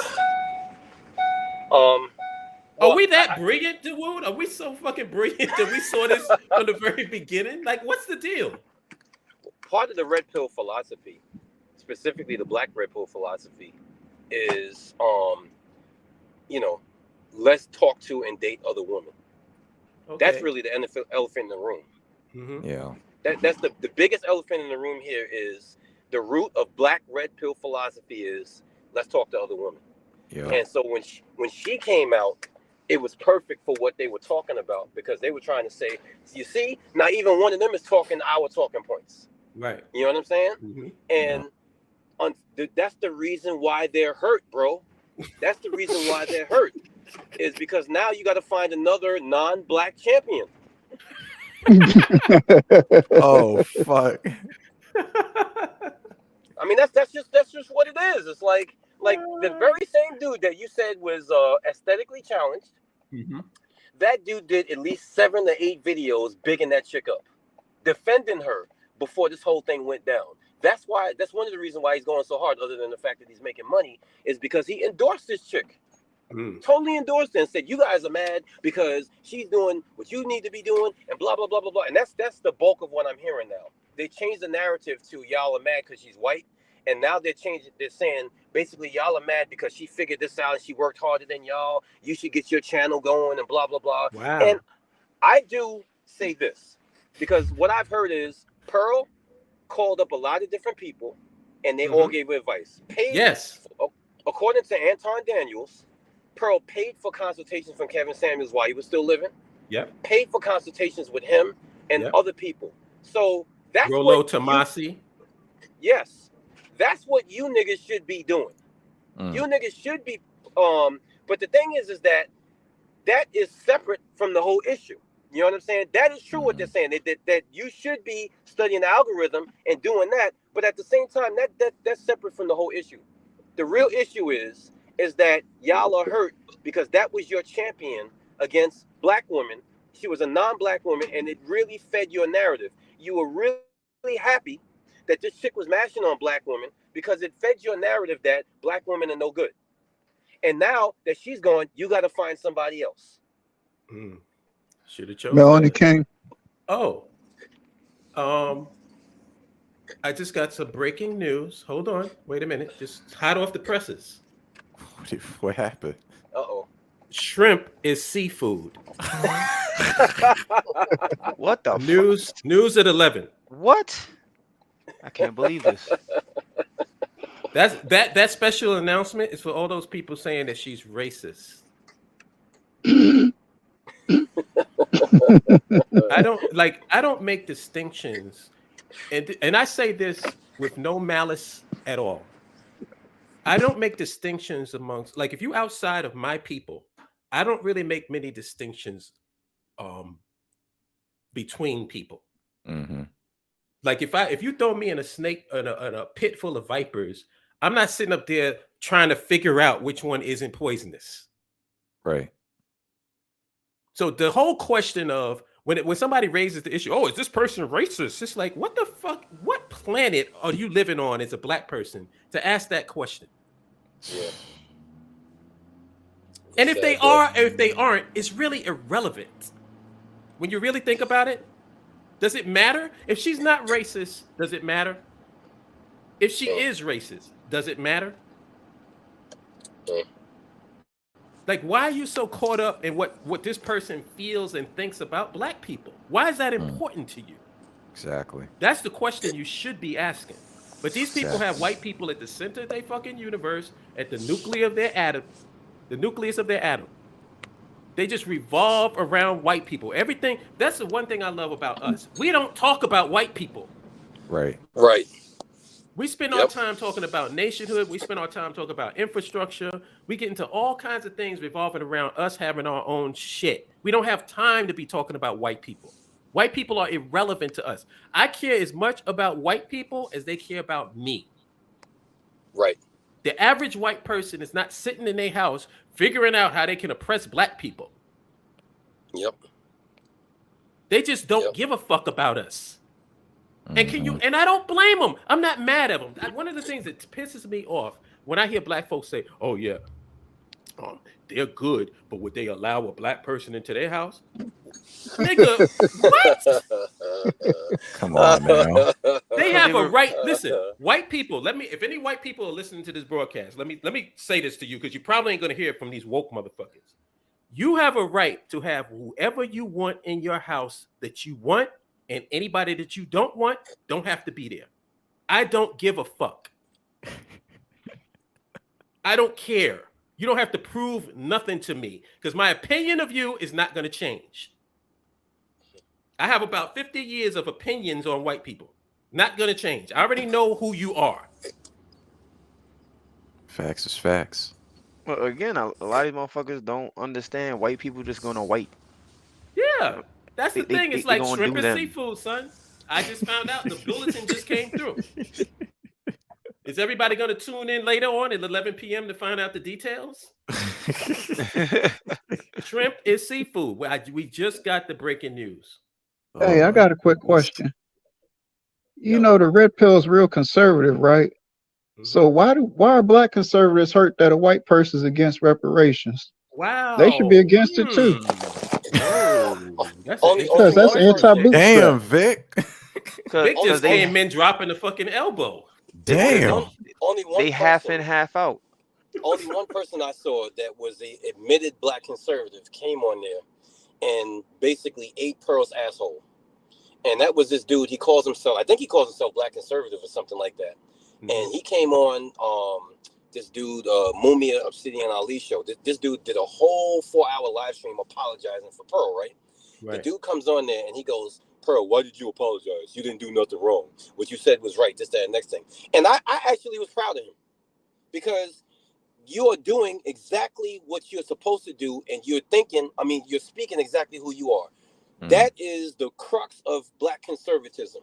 And you're not, the other dudes are trying to hide and talk. You know what I'm saying? Like if you ever debate a feminist, they will not answer direct questions. Right. Everybody here knows that. They will not answer direct questions. You'll say, "Isn't that a stop sign?" Well, it depends on what you think stop is. I feel like. You know what I'm saying?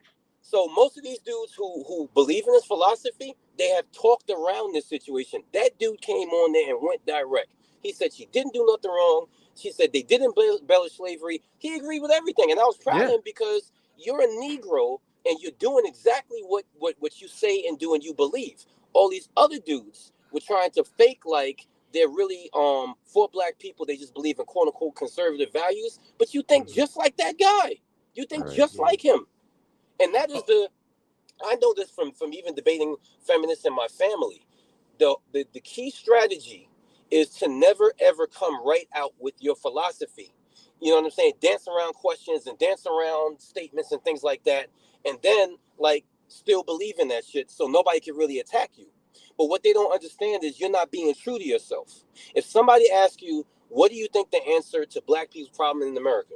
If you're in the BIO, your answer should be an independent nation for ourselves off the shores of America with satellite communities in America. You shouldn't say, well, I think that politics has something to do with it. I think that we need a little bit more programs, and that should eventually lead us someplace else. Right. That's what most of these people are doing. Yeah. Mm-hmm. Now, Yeah. we just said the same thing, but one of them was word salad, one of them was direct. Yep. I prefer to direct. Let me ask you all a Exactly. question. I want to ask you all a question. We've seen a lot of movies. Remember, our what was it? Carlito's Way. Remember that movie? Yep. Just keep that in your mind while I ask you this question. Let's say that you had a guy, right, who went to Just Pearly Things and met her in London, did content with her for both his and her channel, was around her all that time, got along, was treated well, and whatever, gets back to the States, finds out that she made these statements in a video, and now he's disassociated himself from the person that made the statements. Would you make that person a member of the BAIO? Nope. No. Why not? You can't trust I that wouldn't kind of either, but I just want to know the reason. person.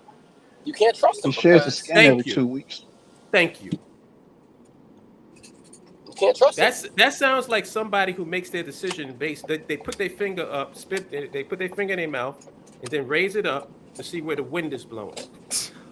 Bro, there's a guy on that chick's staff, and his name is Sa Ra Garvey.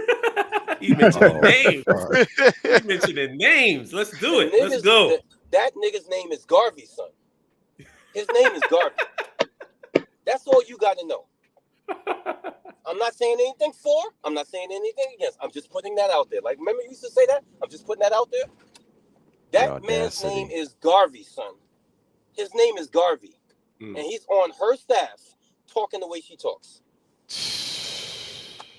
Right. The audacity. But he got beef with her now. You know that, right? I know that. And that I laughed at that shit. I was just like, my nigga, your name's Garvey. Can Like, I just you state can't say some nothing. facts? Can I state some objective facts? Sure. I have it in front of me. Sarah Garvey's channel started on September 3rd, 2007, and he has 100,000 subscribers. And this is in 2023. Mm-hmm. Pearl Davis, Just Pearly Things, joined YouTube, but on this particular channel, because like you said, she has other channels, Right. in April 5th of 2020. And in 2023, she has 1.38 million subscribers. So, doesn't it sound like Sarah Garvey is overvaluing himself? Sort of similar to those Miami chicks who call themselves a 10. Yep. Yeah. It's Yep. funny how all of this stuff goes full circle. Oh, here's another thing. Sarah Garvey is a black conservative. Oh, Oh shit, I didn't know that. Yes. Hey man, he is the table. I am the table. That's what I'm bringing. And the entire reason for his connection to her is based on them both being conservative. And this Negro Wow. didn't I know did not know that. on race. So This now is all of a sudden, hilarious. all of this righteous indignation, I'm calling bullshit. That's me You know what? personally. Before Wayne left, I wanted to ask him because he kept teasing us on Facebook. I wanted to ask him if the person that said the black woman is God was Sarah Garvey. Yes, that's what he was talking about. I got you. That's what I thought. That's exactly what he was talking about. That's These what I thought. these guys put their finger in the air and see where the wind is blowing. Just like the other guy whose name I ain't gonna mention, who that whole Yep. thing was based on. They put their finger up, see where the wind is blowing. Like I was with you for calling her out. It went left for me when you said I cannot associate. What, nigga? Wow. Right. Where did that come from? Oh, I see. You trying to score points with your black demographic to show, yo, I'm still down. And that's the main reason why I made this live stream, man. I do not like that. I don't like convenient black nationalism. I don't like niggas who all of a sudden now they want to be, Khalid Muhammad on the white man. Right. When just a hot minute ago, you built her channel up to 1.38 subs Yeah. since April. And think about it. You gotta know what happened. She more likely than not said, "We're doing this together. Mm-hmm. This is something that we're all invested in. We're all going to get paid. If you give me your time and your attention and your talents, eventually we will all get paid." And so they're all invested in it. And now that the shit is tanking or is being looked at negatively, which, let's be very honest, we know that it's going to survive. Of course. We know it's going to survive. Of course. She's not dumb. She's smart. She hasn't even addressed it personally. She's just putting out content. The train just keeps on moving. And this is the thing, like, we don't know. The only thing I can go on is what's public knowledge, because I don't know these contracts. I don't know anything about the intimate details of these people and how they're connected. But in a live stream, I did hear King Richard say that he controls his own channel. He said his channel is his channel. It's not just Pearly Things channel. It's his. He just happens to be in her network. So what that means from a legal perspective, I don't know. I don't know. So I don't even feel comfortable speaking on that. But I'm just going on according to what I've heard, because some people are saying, "Oh, they're owned by her, and they're only getting 20% or 15%, and she's taking the lion's share." I don't know any of that because I don't know what the legality of it is. But I know from being in the position of a producer and working with crew and stuff like that, I just want to ask people this one question. If you have an infrastructure already in place that's bigger than anybody that you're talking to, and I'm talking about by hundreds of thousands, bigger than anybody you're talking to, and you say, "You know what? I like your content. I tell you what, let's collaborate and create something on my channel." All you have to do is show up in the studio, that's my studio, talking to my microphone, and go home. After you go home, I'll take it. My editors will take the content, cut it up, and put it on thing. What is the cut that you think that nigga should get? Right. Yep. I mean, let's keep it real. She offered 70-30. I think that's more than fair. Yep. What was you expecting, nigga? 50-50? Are any of y'all niggas involved in any businesses? Have y'all ever did any deals? Because it sounds like y'all sound like ignorant as fuck, thinking that somebody they're coming along providing this great big platform for you to be on, but they want to go 50-50 with you? What are you, insane? Yeah, but once you inject the whole "this is racist" shit, then you get to ask for anything you want. Right. Even though it defies logic, you get to ask for anything but I'm you the want. table. Right. He sounds like he's overvaluing himself. What do you rate yourself, Sarah Garvey? I'm a 10. Man, these dudes, I don't listen. Bottom line is, I love consistency, and me and Dawood have known Wayne for years. Wayne's been consistent. That's our dude. Yeah, he's been consistent since day one. He even has comic books with the BIO logo on it. Yes. Fact. That's a fact. I bought it. I have it in my house. Yep. He's been consistent. How much I fuck with him. I bought his shit all the way from the UK. And me and Dawood love consistency. We like it. I like consistency so much, I don't even have to agree with you. As long as you're consistent. As long as you're not flip-flopping back and forth from position to position. Because everybody knows me. I'm pretty consistent when it comes to this black nationalist shit. Pretty consistent. For years. I'm not a convenient nationalist who all of a sudden becomes black because my feelings got hurt by a white chick that I was fucking with that I didn't choose right. You didn't choose right, fellas. You should have chose better.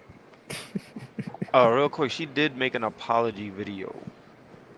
Yeah, I saw that. Like, I think it was just her, right? Like, yeah, I saw that. Yeah, Just Pearly Things addresses Nick Fuentes' interview. And yeah, I saw that video. And she said she basically said what I expected. It's like I was went over my head. I was, it was dumb. I should have had somebody there that could have counted what he was saying. It was just dumb. It's funny because she even said I should have had Sarah on. Yeah. So she that dude, he made that video about I should have brought my bitch. on the I should have brought my cupbearer. Yeah. I guess that was before she offered the 70-30 split. Yeah. Because now all of a sudden, let's talk about the real Just Pearly thing. You get the fuck out of here, nigga. You know what? I Fuck mean, out of here. it's gonna blow over because not too long ago, people were going in on Joe Rogan when there's like clips of him saying the word nigga like in the past or so, Yeah. and then it just died down. Like you had people, you had black people defending him like, nah, man, he's cool or whatever. Like, just leave him alone. Woo, woo, woo. So, I mean, same thing's going to happen with Pearly Things. Like, you're going to have Because folks she big that enough. just, yeah. Remember Carlito's way, right? When the dude shot Carlito at the end, and the dude said, "All right, let's go." He said, "No, you stay right here," and shot his ass and laid him right next to Carlito. I'm gonna say this, and I don't care who like it or who don't like it. You can say what you want to about King Riches and Auntie Jenny and those people who are associated with Just Pearly Things. The thing that I respect about them is that they didn't turn on her. With all of this shit that was going on, they said, "You know what? Fuck y'all. This is our friend, and we're gonna support our friend." You can call it cooning if you want to. I have more faith in a person who will do that under those circumstances than somebody who just go wherever the fucking wind is going. Right. Yo, bro, you took the words right out of my mouth. That's what I was gonna say. It's an unpopular opinion, but they did not flip on her. Thank You you. know what I'm saying? They knew that bread was buttered. That's their friend, and they did not flip on her. It's the people.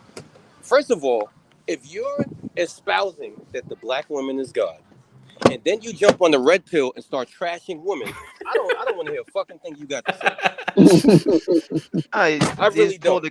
Candace Owens. Yeah. Exactly. Because if you're gonna make a statement like that, you believe in that the black woman is God, and then you're coming on here talking about modern women. Oh, I'm sorry. Does that mean modern women are not God? Which black women are God? You know what I'm saying? The ones from back in the day or the ones from now? Which one is God? Because if you said that, you know what I'm saying? Like maybe the woman king was God. Maybe that. I don't know. But you know what I'm saying? So to me, it's like, I don't know. And again, people are allowed to evolve their opinions. You know what I'm saying? I was a part of various different organizations in the past. I may not agree with a lot of things that they do now. You know what I'm saying? And so if you try to hold me to Daoud is the same person that he was before and feels that way, then that's bullshit. Because I'm allowed to evolve from what I used to think. And when I first came into the BIO, that's one of the things I stated. I was like, listen, I was a part of a movement, and they was talking this and they was talking that, and it benefited me. But at the same time, I don't believe in this, and this anymore. And I was very clear about that. You know what I'm saying? And so, there's still people that attempt to hold me to that same organization. And I'm like, listen, I don't have no hard feelings, but I'm not a part of that shit no more. So I can understand that. But to believe in something as strongly as the black woman is God, and then turn around a couple of years later and then make money off of black women ain't shit, that's crazy to me. Yeah. That's crazy. That's a hell of a turn, boy. That's some Shawn Michaels, Marty Jannetty shit right there. Exactly. And the thing is, if you did that without making money off of it, that would be one thing. Right. But if you did that and then you turned around where you wasn't making money or calling them God, but now you're making money off saying that they ain't shit, I got a problem with that. Because can't serve two masters. I've been doing my relationship lives on Facebook for 3 years now. Have not taken a dime. That doesn't mean I'm not eventually gonna, but I have not taken a dime. I'm doing that shit because I feel like what I'm doing is helping. You know what I'm saying? Maybe I am, maybe I'm not. But I know people have come to me and they say, I've used your stuff. I've seen people come up to me in supermarkets say, oh, I watch your stuff. I do that. I do domestic violence class. I do all of that shit because I believe in that. Like, I don't want men to hit women. I don't want women to hit men. And I do believe that black men and women, or men and women in general, need to learn how to get in relationships and stay in relationships. That's a passion of mine. And maybe one day I'll get paid from it. Maybe not. But the fact of the matter is, you see me do it for 3 years without making any money. And that proves I believe in this shit. If you're going to say, I love black people, and then you're going to reverse and say, fuck black people and start making money off of it, we all got to look at you crazy. Because we got to wonder where your motivation is coming from. You know what I'm saying? And so yes, I guess if y'all are listening to this video out there and y'all like, what is BIO saying? What is their stance on this? We are saying to you that Pearl has never switched up from who she really fucking is. Right. We don't have a problem with that. What we have a problem with is those of y'all who rode the train because either you didn't like women, you didn't like black women, you thought that they should be mashed on or whatever. And now because she says something that you perceive as racist, you're going against her, when in reality, she has been who she's always been. If Pearl was on black people's side, let's just keep it 100. If she really loved black people, she was on the side, she would dress and look different. Can we agree? Yep. Right. She's been a white girl since day one. Exactly. She'd be one of those chicks with her hair done up with hoop earrings. You know what I'm saying? Them fucking stiletto lashes. You know what I mean? High heel shoes that make her look like she's 7 foot tall. That is the consummate white woman trying to be black. That's what she would look like. Right. But she looks like a woman from the suburbs. Point blank. White from conservative woman. I've seen them. Don't get off this lap right now. I have met them many times. And you know why this hits so close to home for us, Dawood, in particular? I can't take people who break bread with you and then turn their back on you. Yeah. Yep. Because when I look at the fact that certain dudes went and broke bread with this chick, and by all accounts she treated them really good, and then you come back and act like she's something that she's not, or at least something that she has not exhibited with you, you are a fucking snake to me. And a lot of people think that this is called integrity because they don't have, obviously, maybe we're dealing with a bunch of youngsters who don't really fucking know life. I don't know what it is, but how could you possibly say that that's integrity when you broke bread with this person, created content with this person, was in a midst, you never had a problem. When did they become racist exactly? Yeah. Were they racist when you were there? Right. You looked in their eyes. Yeah. You listened to their voice. And then, because they make a video, now you discovered they was racist. Get the fuck out of here. And we've had that happen to us. People who've hung out with us, unfortunately, eaten with us, went on trips to Africa with us, and then turn around and try to make it seem like we something that we not. That's a making live snake. videos, trying to threaten us and shit. Yep. Yes, that's a snake. That's why I say I have more respect for those cats who took her back and stayed and defended her as a friend than I do for those motherfuckers who turned on her. Right. And this ain't got nothing. And keep in mind, I'm agnostic on JustPearlyThings. I don't give a fuck about JustPearlyThings or Pearl Davis or any of her shit or what she's doing. I don't know her personally. I have no dog in this fight. But I know from a perspective of somebody who's in an organization, I don't want somebody that can be in somebody's face, hang around them and be in their midst, and then turn around and then say, "Oh, I don't want to associate with you because of a video that you did." Right? No, nigga. I don't want that type of person around. Siegel video. I'm done eating this coochie.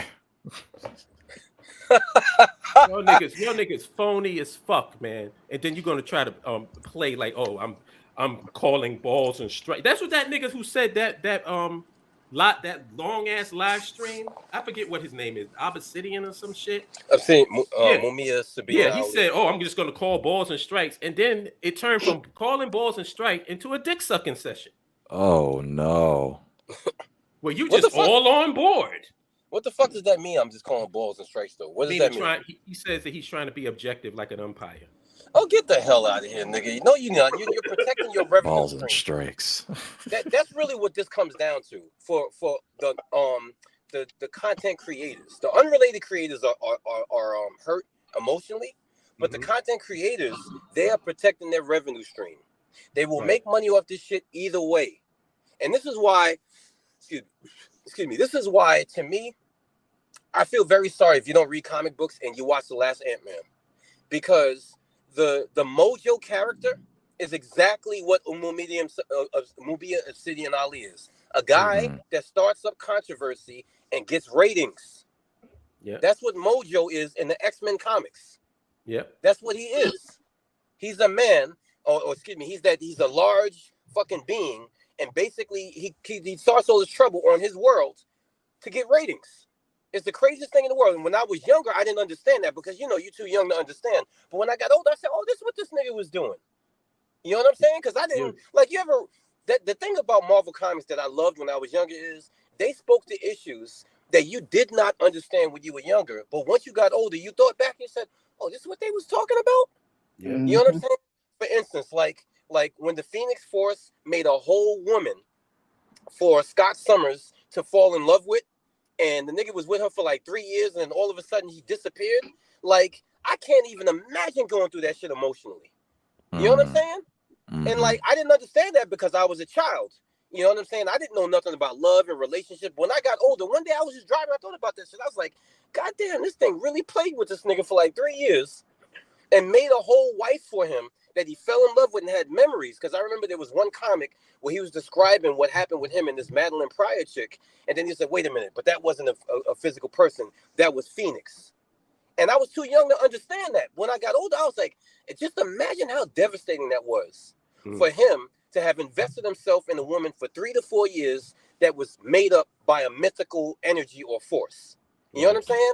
So the same way is like that, you know, Marvel has to do what they have to do because they know that the people that's watching their movies are not really intellectually invested in it. So they turned him into a clown.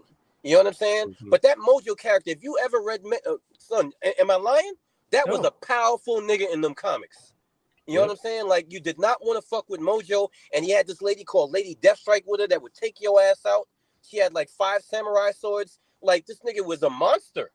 And the way they made him in that Ant-Man movie was like he was just a sideshow. You know what I'm saying? And so, but if you really, that wasn't not what that was MODOK, man. Yeah, exactly. That wasn't Mojo, man. My bad. Oh, MODOK. Yeah. Wait, so I I see. I have get it what you're wrong? saying. Yeah, man. Talk about Cause the yeah, big head Mojo's dude. like that.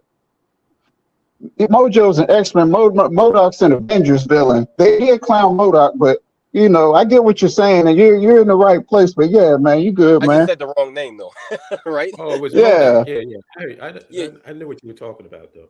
but gotcha, Mojo, you gotcha. got the Mojo verse with, like you said, I don't think it was Lady Deathstrike. It was something else with that 6 arms too. Yeah, My bad, nah, man. The it's not. comic book What's guy came out. nah? Thank you for correction, bro. Like I was in. It was many years that but the reality, I had the right idea, but the wrong names. You know Yeah. what I'm saying? But the bottom line is that like that's what that nigga was doing. Is like he's protecting his revenue stream because his revenue stream is tied to this chick in some way, shape, or form. And excuse me, I'm doing a lot of business reading, and they talk about price integrity and brand integrity. So if you align yourself with somebody and then they come out and say some racist shit, whether you think it's racist or not, now you have a decision to make. And that decision is, are you going to ride with her or are you going to are you going to go against her? And if you have made mad videos with her and you defended her and then she comes out with this shit, which way you think you're going to go? Now, me, myself, I ain't gonna lie to you.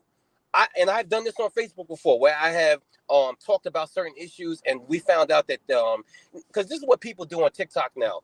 They come out with these skits and they get people in their emotions and then they say, oh, we just made this shit up. You know what I'm saying? And I was a victim of maybe 1 or 2 of those. I didn't do my research and I had talked about it. And then I come to find out that they just made something up. But what did I do? I came on Facebook and I apologized. I said, listen, y'all. I said, that was made up. I still think that the situation was fucked up. But the reality of it, it was made up. So I have to retract what I'm saying. That was probably what we expected from y'all. We expected y'all to come out and say, listen, I was wrong, y'all. Because that's what, remember, that's how I came on. Darude, me and you are so in sync that you are reading my fucking mind. I was just getting ready to ask you that question and you answered it. But isn't that what we would do though? Yeah, because I was going to ask you. I'm like, well, basically, I was going to say we would have more respect for these dudes had they not taken the Black Power angle, because that's like a red flag for us, and it's like red meat. We're going to attack you if you do that. Yeah. Yep. Had you just said, you know what, guys, we supported this girl, and we totally overlooked the fact that this girl was a conservative. Right. She has not really been any different since day one. If you look at her content, she says similar things, just touched on certain things. She's touched on reparations before, and not in a positive light where she's like, "Oh yeah, black people should get reparations." She's never said that. Nope. So we apologize. We were so invested in her red pill content and her relationship stuff that we kind of ignored the other stuff. Right. Like, ironically, like women do. Oh, I was about to say that. Hey, yo, and the thing is, remember when I first came on this live stream we doing right now? I was very transparent. I said I used to listen to her, and I fucked with her because her talking points were very similar to stuff that I heard in the red pill space, specifically Kevin Samuels.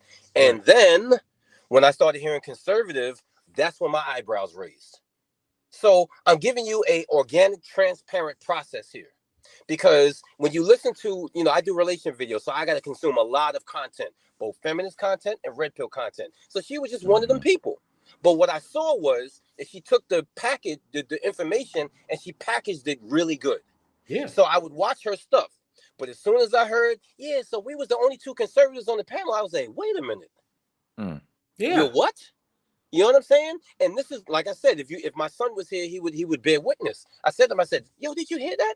She said she's conservative. He said, well, what does that mean, Dad? And then I started explaining to them that racist bullshit that they involved in and how it's basically anti-black. That is when I jumped off the ship. You know what I'm saying? As if I was ever really on the ship. But I jumped off the ship. I didn't want to listen to what she was saying anymore. So when this whole Nick Fuentes thing came out, it did not surprise me because there's a white woman on YouTube. Her name is Jedediah Biller. And she is... Yeah, she's down with Patrick Bet-David's network. Well, you already know Patrick Bet-David is a stone cold tobacco, like the Honorable Elijah Muhammad said, tobacco mouth chewing conservative. You know what I'm saying? And so if you come under his network, then you got to be that same place. So I was listening to her content and it sounded good until one day I listened to one of her videos and she was like, yeah, because, when you go to school nowadays, you got to worry about your children hearing all this woke stuff and BLM. And I said, wait a minute. Big deal. Let me say this right now for anybody who's listening. I'm going to give you guys a spoiler alert. Okay. This is the spoiler alert. All of these cats who's in this red pill are conservatives. If you can name a liberal red pill content creator, put it in the chat room. Word. All of them. All of them are conservative. I don't understand. This is why this is so shocking to me. It's like, am I crazy? I knew that since day one. All of these cats are conservative, and they say a lot of things that you might agree with, but you gotta always know when you're listening to them talking, they are talking from the lens of a Republican conservative. There's another guy who does good content. I think his channel is called The Tribe or something. I never heard his name. Dude. Yeah, great content. I agree with a lot of stuff he says, but that dude is a conservative. Right. So it's only going to be but so much that I can listen to. And that's the thing that I would advise these people. If you don't agree with conservative ideology as a whole, just understand that when you listen to red pill content, that's the lens that most of this stuff is coming from. And the thing about, and I've made this point before, conservatism is attractive to black people because if, let's say we could just Thanos snap reality and black folks had their own nation right now. Black people would be conservative. Yeah. Because conservative means you're conserving what you have. That was me. Sorry. Oh, okay. Yeah. So that's why conservatism is so attractive to black people. Because that's our natural inclination. If we are in control, if we were in control, we would be conservatives. It is what it is. We'd be like, pull yourself up by your bootstraps, nigga. What are you doing? We got our own nation. How are you a bum in your own nation? All right. We'd be no different than you hear white. And I understand. This is why I'm not angry at JustPearlyThings or white conservatives, because I know who they are. It's like me being angry at a cobra. Why am I angry at a scorpion? Once you know somebody's nature and know who they are, then that takes all the emotion out of it. You don't have to be angry at a snake to know to stay away from it. Right. Or to observe it from a distance. Right. But don't roll Yep. up on the snake thinking, "Oh, look, this is my friend," and then he bites the shit out of you, and then you, oh my god, what did you do that for? I had so much faith in you. Rape, rape. Yo, and as I've said before, to those of you who don't understand the appeal of conservatism to many black people is that once you start like being successful with your career and making money, Yeah. you mistakenly turn around and say, if I did it, why can't they do it? And that's very dangerous, because when you start thinking like that, you are ripe for that conservative bullshit, because that question is a narrow question that leaves out a lot of context. Why did you do it and other people didn't do it? Oh, because they're lazy. That's what the conservatives will tell you. But what about poverty? What about fucked up households? What about fucked up family? What about like lack? I mean, there's so many factors that make me the guy that I am today, that I know that I am blessed. I have a business owner as a father. My grandmother was a business owner. My mother was a banker. I never saw my mother take a day off in my life. Never. That's a true story. I never saw my mother send me to school and say, I'm staying home sick. And my dad left us when I was 8 years old. And so is it any wonder that I work as hard as I do? You know what I'm saying? So when you start saying things like, if I could do it, why can't they? Did your mother and father, did their mother and father have the same circumstances as yours?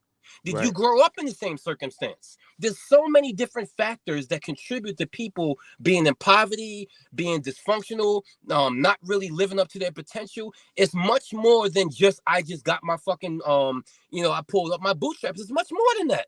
And I can tell you that from being in the human service field, because I deal with white people, black people, all sorts of colors, and pretty much every flavor of man you could think of, gay, freaking all of that. The only person I have never dealt with yet in the human service realm is a trans person. And what I know is that your fucking family and your environment matters a lot. It matters a lot. So for you to have that thought, which is, if I could do it, they could do it, you're incredibly naive. I've had You are arguments incredibly with people naive about this. I've had arguments with people about the nature versus nurture argument. And in my opinion, nurture 100%. Yeah, I'm not going to say, without a well, doubt. maybe not 100%, but I'll say nurture, because if me and you were born in, let's say, Saudi Arabia, we'd be Muslim. Right, without a doubt. Without a doubt. No Where's question. the nature there? Like, come on. Environment controls a lot, or dictates a lot of who you are. Mm-hmm. You take that person out of that environment and put them in another environment, they'll be a completely different person. Yeah. So what's this? Oh, it's just natural. No, motherfucker. See, you know what the reason why they do that is because they want to justify their position. If you're on top, of course it's nature. Right. Isn't that inconvenient that you happen to pick a philosophy that has you at the top of it? How convenient for you? Right. Right. I mean, in addition to that, like, and I tell people this all the time that I come across in the counseling world, if you have children, you have to be very careful what example you are setting. Mm-hmm. And it doesn't necessarily mean what you're doing while you're in front of your children, because DNA plays a role in some of this stuff too. Like, if you're out there in the streets and you're a street nigga or street chick, your child has a good chance of becoming that too. That's just the reality of it, because you're passing down genes to them. And, it becomes funny because sometimes people are on the right path and then they feel the streets calling them and they never fucked with the streets before. Well, what happened there? You did. You did. And it's in their DNA. Like, I remember when my son was born, and me and his mom always had a bad kind of like on again, off again relationship. You know what I'm saying? So there was a little bit of time where I wasn't around them because of our relationship. Long story short, I came over to the house one day and he was sitting in the Indian style, just like I sit. And I never taught him that. He never saw me sit that way. What does that tell you? That tells you that your children are going to do certain things that you never teach them. Jalen Rose is almost an NBA Hall of Famer. Jalen Rose's father was a man named Jimmy Walker, who is also an NBA Hall of Famer. Jalen Rose never met his pops personally in his life. That tells you everything about DNA you need to know. Mm-hmm. How the fuck did he become a Hall of Famer? First of all, do you know how many people make the NBA, period? But to make the NBA and become a Hall of Famer when your dad was, come on, son, that's DNA. That's 100% DNA. So if you don't be careful what you do in life, and then you want your children to grow up and live a good life and live a life where they don't go to jail or whatever, you got to be very fucking careful what you do before you have children. Because I do believe, just like you, Hollip, that is a good portion of nurture, but yo, there's definitely DNA involved in that shit. Yeah. And that's why the idea that if I can do it, you can do it is so fucking narrow-minded, it's not funny. You know what I'm saying? And that's why we say that when we have our own nation, we become conservative, but here we're liberal. You'd be like, oh, liberalism. No, we understand that you're at a disadvantage here. Right. You're at a disadvantage. That's just the bottom line. It doesn't matter if you have perfect parents and a perfect environment. You as a black person in America are still at a fucking disadvantage. And want me to give an example? Sure. Whenever you go to a job, you're begging white people to hire you because you don't have your own industries. Right. Right. There's your example. Yep. You got to hope for the goodness of white people's heart if they'd allow a nigga to come in and be down with their corporation because you're begging them to be a part of their system. If you had your own nation, you could create your own industries and hire your own fucking people.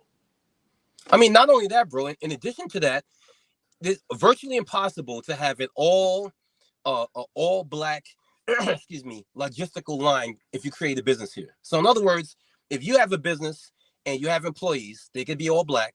Mm-hmm. The parts that you get for your business, are they going to be made by black people? Nope. You know what I'm saying? The shipping of the parts, are they going to be shipped by black people? Nope. Somewhere in that line, you're going to have somebody that doesn't look like you in that line. It is impossible to have a fully black. So when you say this is black owned, that's really half true. Yeah. That's really half true. Because in reality, it's not black owned. You as a black person own it, but you depend on white people in some way, shape, or form to keep it running. And that's just something that we've accepted. It's just like living in America. We have accepted that you're going to get COVID-19 at some point. It's the same thing as doing any kind of industry or whatever. You're going to have a white person somewhere in your chain of logistics. It's just that simple. Right. And so what we're trying to do is we're trying to, for the first time, you'll be able to say my entire line from the beginning to the end, all people that look like me. Yep. But with all that being said, you would wonder why black conservatives, why don't they want their own nation? Oh, can I? All right. I'm glad you asked that because I was going to say this earlier, but I can say it now based on what you just said. If the BIO were to go to conservatives and tell conservatives how we feel, what our philosophy is, and the BIO was to go to liberals and tell them how we feel and what our philosophy is, who would we be more in sync with? Conservatives. Without a doubt. Conservatives would have absolutely no problem with where we're coming from because our whole thing is about accountability and pulling yourself up by your bootstrap. And we are responsible for our condition and our plight. Right. We don't blame the white man. Right. Liberals would be against us. Yep. Why? Because like I said, and it's not because conservatives are so great and fantastic people. It's just that if we were to have our own context, we would naturally be conservative. So that's where black people lean. Naturally conservative. We're attracted to those conservative principles. Like right now, there's a discussion going on. They have me agreeing with people that I fundamentally disagree with 90% of what they're saying. Really? But those people are asking people, what is a woman? And liberals can't answer the fucking question. So whose side do you think that I'm on? Exactly. When I'm siding with Candace Owens, what the fuck? Every time I agree with Candace Owens, it makes me want to scratch my eyes. Yeah, y'all making me side with Candace Owens on the issue. She asked this fucking idiot, what's this dude's name? This black jackass. What is his name? Michael Lamont Hill? Was that him? Yeah, Lamont Hill. Whatever the jackass name is. She asked him, can men have babies? And he said yes. Oh my God, bro. The discussion is over. The discussion is over. It's over. We cannot have a rational conversation with people like this. This is the hill that you motherfuckers want to die on? He really did say that too. He Yes. did. I knew thought- exactly what you was talking about. And I think that might have been one of the first times I agreed with her, and it made me sick to my stomach. Like, really? This is the hill that liberals want to die on, that men are not men anymore and women are not women. This is the hill y'all want to die. You're going to take this to mainstream America, and you think you're going to get wins? You think you're getting W's? That shit is crazy. It's like Matt Walsh, you heard of him? Matt Walsh. I don't agree with 90% of what Matt Walsh says, economically and anything. But I'm rolling with him when he's on the trans issue. Right. That's right. crazy to me. It's like this is how batshit insane this environment has gotten. Let me ask the elder Black Power people on this line. Did you have any idea that shit would be this crazy when these niggas was wasting time debating each other on 125th 10 years ago? Did you have any idea it'd be this crazy? No See, clue. for me, that's what makes me angry, is that y'all had that much buy-in by Black people all over the country, and you wasted it on some WWE style shit. That shit really makes me tight every time I think about it. The steel sharpens steel, my brother, and we gotta sell the same DVDs that has been out for the last 20 years. Oh, it's the white man, it's the white man, and the black man, it's the black man, brother. That's honestly why I don't blame the young. That's honestly why I don't blame them, is because they grew up watching this shit and saw how powerless we were, and they wanted nothing to do with it. So now the battleground is in relationships, and I understand that. And now you can understand why I do what I do, y'all. It's because I understand that y'all are really, really disappointed in us, and y'all decided to fight it out on gender line sides. My show my live that I do is designed to bring both genders together. You know what I'm saying? Because we fucked up so badly during the quote unquote Black Power movement that now they said, I don't want nothing to do with this. I just want to fight a man. I just want to fight a woman. That's really what it is. Thank you. And I've told a lot of younger people this, and none of them argue with me. None of them argue with me. I tell them, I say, listen, you know how we got to this gender war? They say, how? I said, we failed y'all. They said, what do you mean? I tell them, I said, we had the groundswell a couple of times. I was on Facebook the other day, and it was like a Nation of Islam thread, right? A couple of dudes was arguing. And one dude said, can you produce anything like the Million Man March? Bro, I was 2 seconds off jumping on that bad boy and going the hell off. What the fuck does it matter? What does it matter? What did you do with that power that you got from that march and that buy-in? What did you do with it? What does it matter? What does it matter? Answer? Can I answer, teacher? Yes. Nothing. Not a thing. Not a single thing. The Million Man March made America,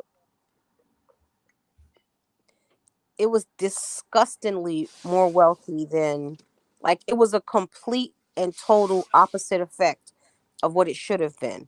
Right. And then all of the money that was collected there, it did nothing for Black people. Right. So I need people to stop bringing up the Million Man March. So what, you can bring a million Black men together. What did it accomplish? It was one day of hooping and hollering and boo-hooing, and now it's over. And we've never heard any follow-up from it. It was a complete farce. And the people who are still harping on it, just go ahead and stay there.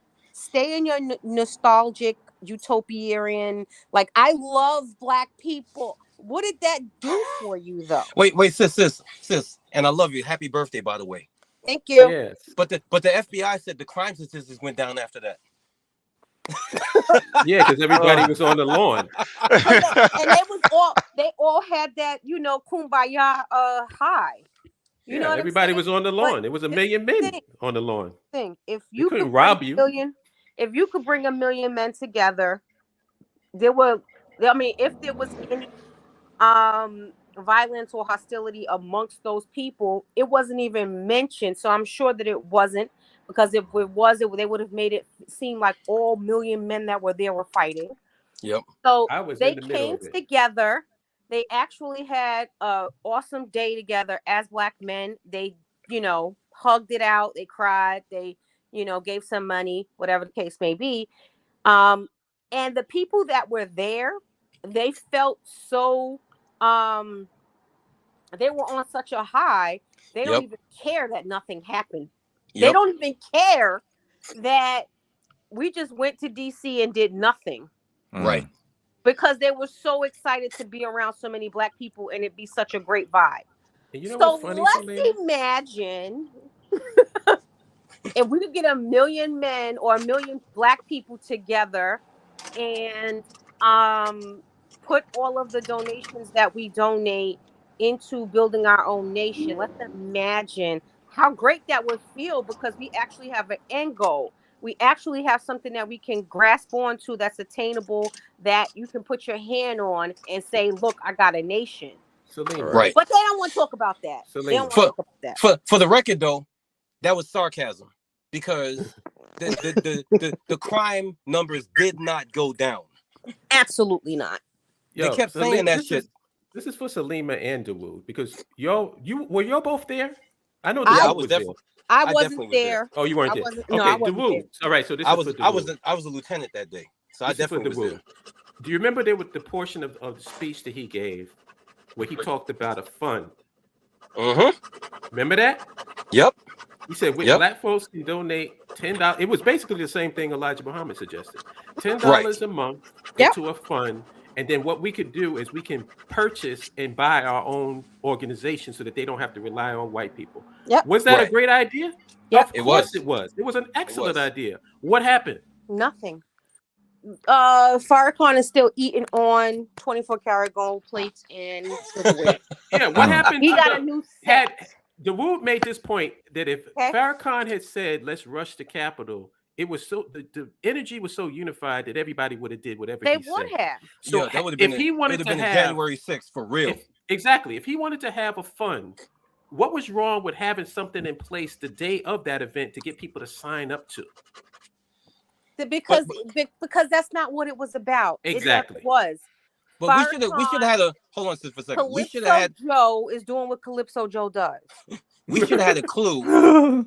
We should have had a clue that he wasn't, because at the very end of it, he said, "Go back to your city and join an organization." Oh Lord. Yeah, I remember that. That made me roll my eyes, by the way, when I heard that. That's what that man said. So we should have knew what time it was, bro, because even as a lieutenant, I sat there and I listened to that and I said to myself, wait a minute. What do you mean join an organization? Tell them to go back and join us. You know what I heard? What do you mean? When he said that, I heard grow some tomatoes and homeschool. Yes. Yes. You were literally in a live action fucking Hidden Colors scene. Yeah. And when the scene ended, how do we solve the problem? All of us is here. Grow some tomatoes, nigga. Yeah, grow some tomatoes and homeschool your children. There's a solution. Big niggas. So wait a minute. So he told y'all, let's come together, have a fund so that we can have our own organization, and then the solve that is to leave to go to an organization. Yeah, go and sign up with whatever black organization you can. I'm like, what the fuck? Bro, that's what that man said, bro. At the door. I'm gonna tell you something. That speech, what he did that day, it affected a lot of black people, mainly black men, in a way that made them think that because they were there for the Million Man March, that one, they had some weird, sick connection to Farrakhan. Two, that anything Farrakhan said, because he could bring 1 million men together, is gospel. Like, that's all I need to hear. Right. And then 3, it made them think some crazy, like they were a part of the Lost Foundation of Islam. You don't understand how many brothers have argued with me about my knowledge of the Lost Foundation of Islam, and told me that I was completely wrong, not because of what I saw on TV or YouTube videos or whatever. My personal experience in the Lost Foundation that you grew up in Islam, it. Okay. That you grew up in it. Man. Okay. The fact that in February I was with the man who pronounced the Honorable Elijah Muhammad dead. He is my personal friend. And you think that you have some weird ass attachment to the Lost Foundation of Islam or the Nation of Islam or Farrakhan or whomever because you went to the Million Man March. You standing at the Capitol supersedes my life, Right. because you was there. Let's think about that. How Yo. delusional you have to be. Yo, I Right. want to address Barudi's question, but I just want to say this before we do. You'll never be Malcolm, nigga. Sorry. Ever. Sorry. It ain't in you. I'll just leave it at that. It ain't in you. Do you want to address that question? Salima, can you see it? And your panel addressed the Black nationalism versus pan-Africanism question, which you flashed on the show screen. Thank you so much. Yeah, I got it on the screen now. I had to put my eyes back on, y'all. I'm old and blind now. Hold on a second. Well, let me say this while you're getting ready. Okay. Me and Salima are from the same place. We're from Coney we are. Island. We from And Coney Island? I was eating pork when Salima's whole family was known across the Coney Island as being Black Muslims. That is the true story. Yeah. That is the true story. When me and I remember that one day where I put a joke on Facebook and I was like, and I went to PS 188, and then Salima came under that and said, "You went to PS 188?" And I said, "Yeah."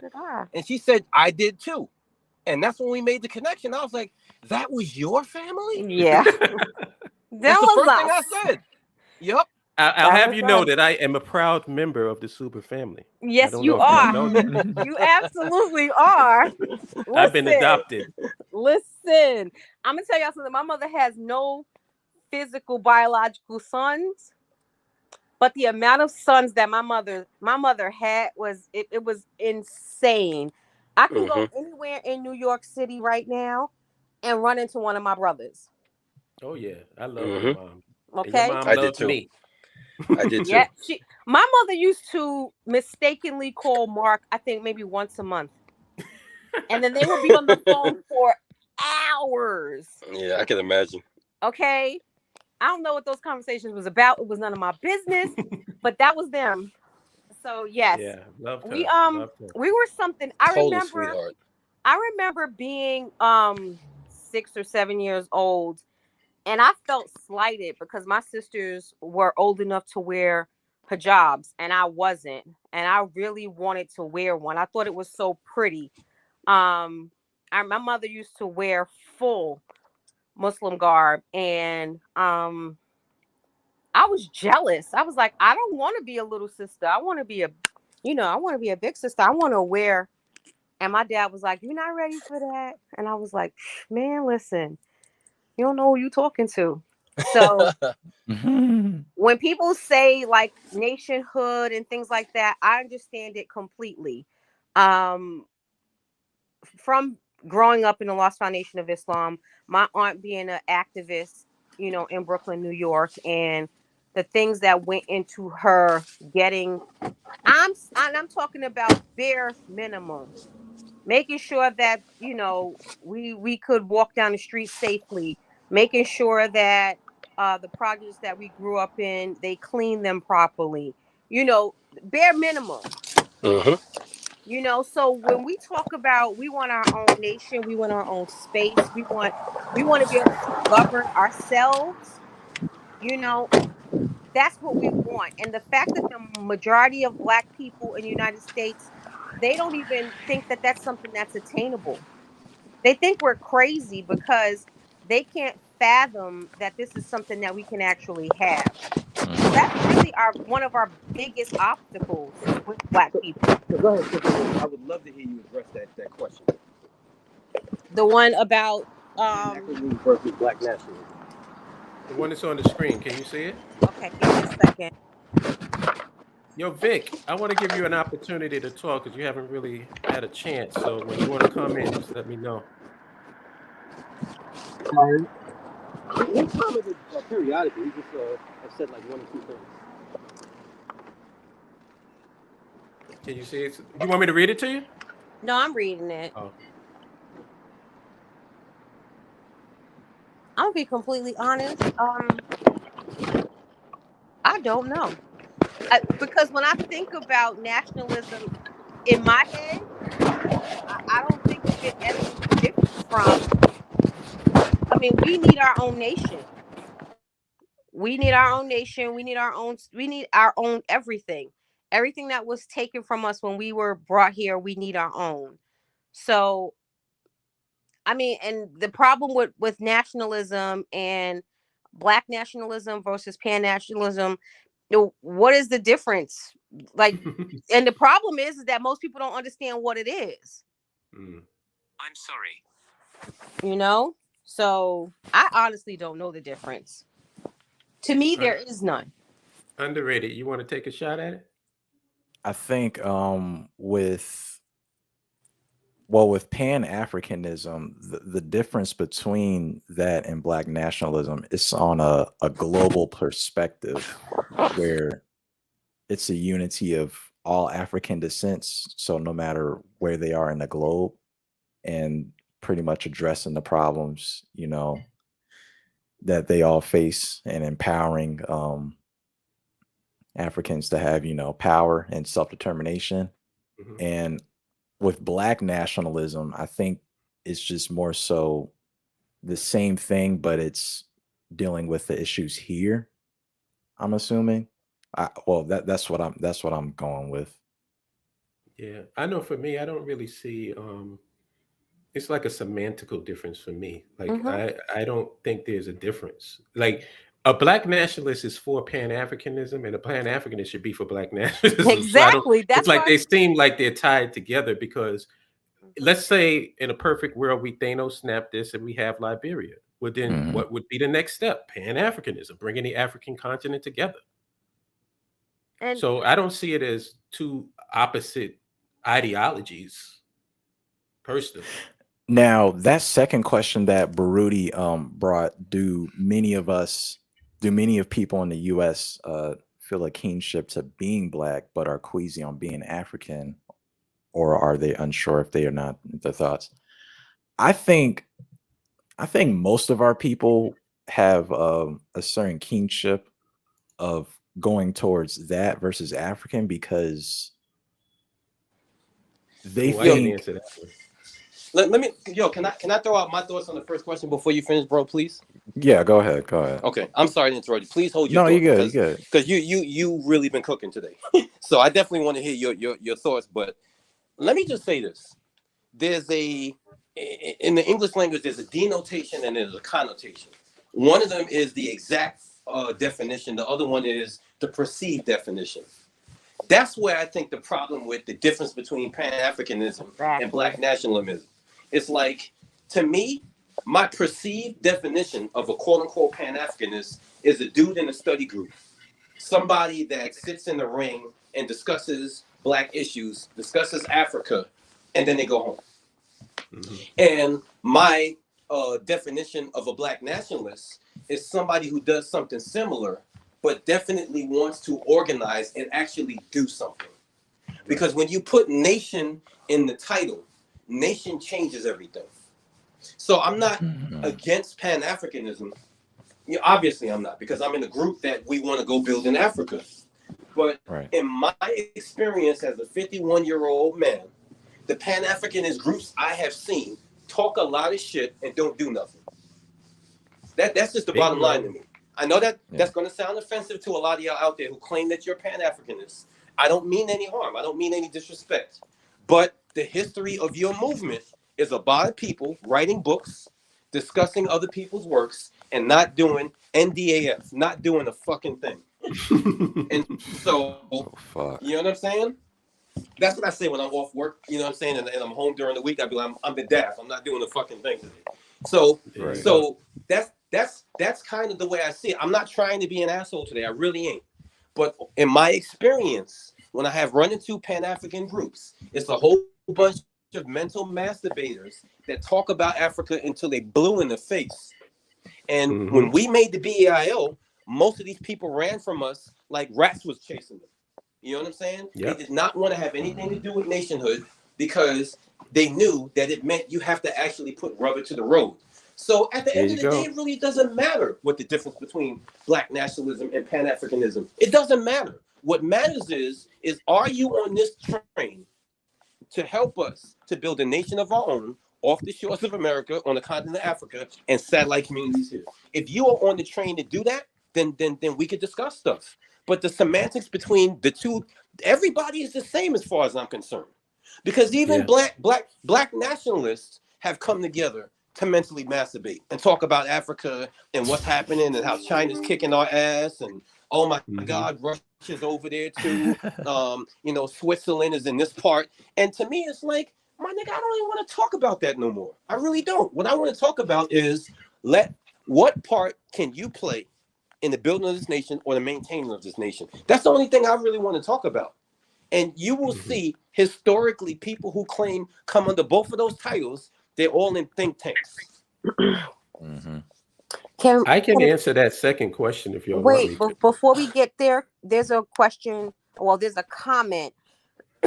Excuse me. From it says Black nationalism removes the African aspect. Unfortunately, I need to understand why. I don't understand that.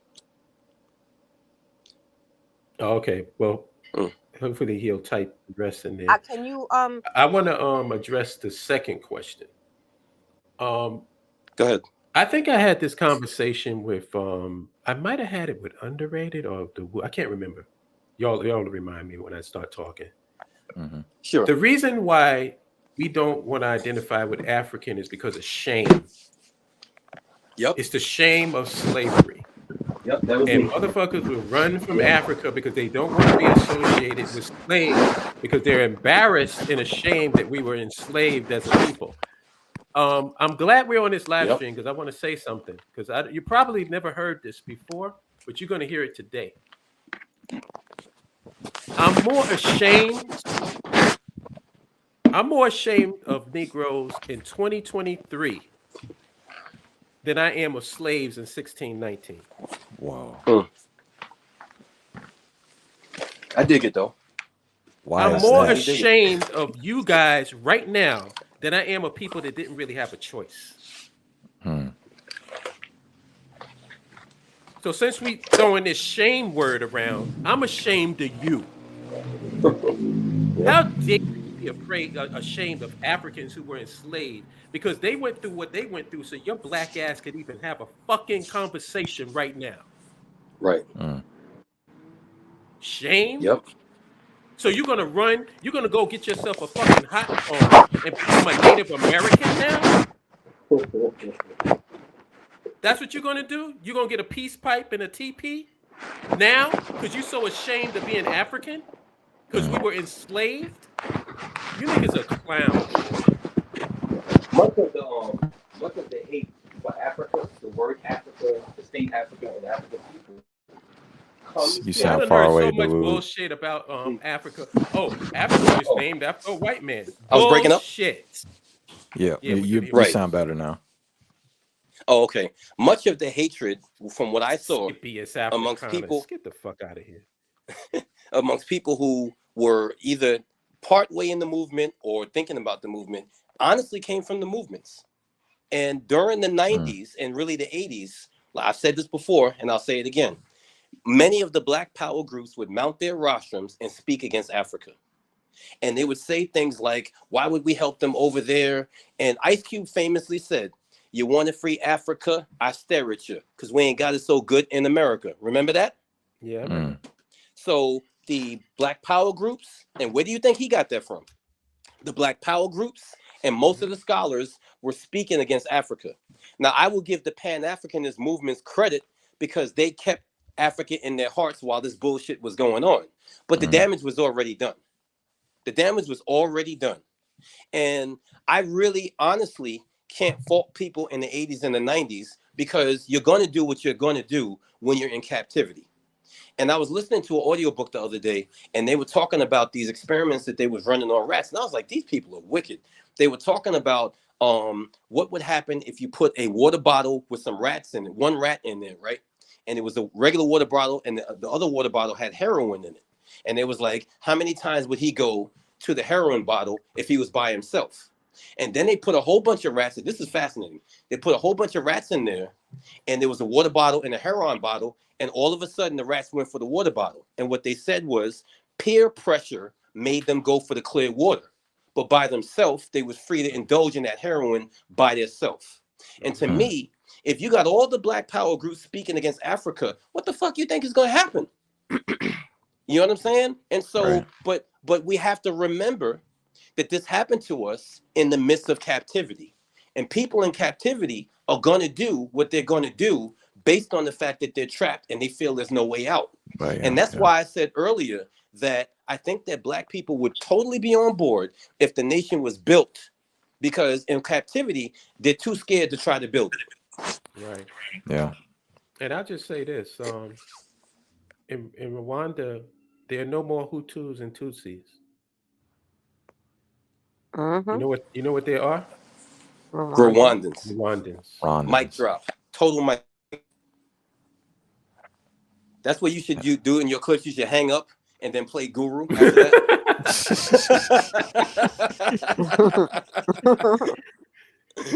Word up. Total mic drop. Yo, what's up, Vic?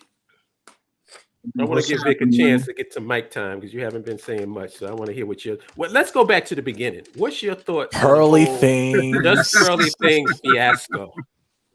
Oh man. All right. What I think is the red pillars, they've had this thing for years where they just only want to hear that thing, and she gave them what they wanted.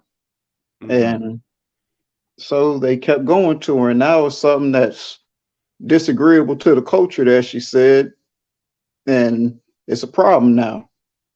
I don't get it. Yeah. Like I said, if you've been around white girls, she even said, I think when she was doing her reactions, didn't she say the whitest girl in the world? That was on the title. Yeah. The whitest girl in the world reacts to Kevin Samuels. It's like, has this girl been hiding? Yeah, back in the day. Well, like when she first started, she would say that. And then when she got popular, she switched up. Yep. But she would say the whitest girl. Right. Has she been in hiding about who she is? Nope. Nope. Y'all niggas didn't choose right, as you tell the girls. And I also think a bunch of them folks ain't been nowhere. Yeah, you can tell, right? Why you say that, bro? Because it's like, why do I say that? Because she's just a conservative white chick. It's like, y'all ever been outside y'all neighborhood before?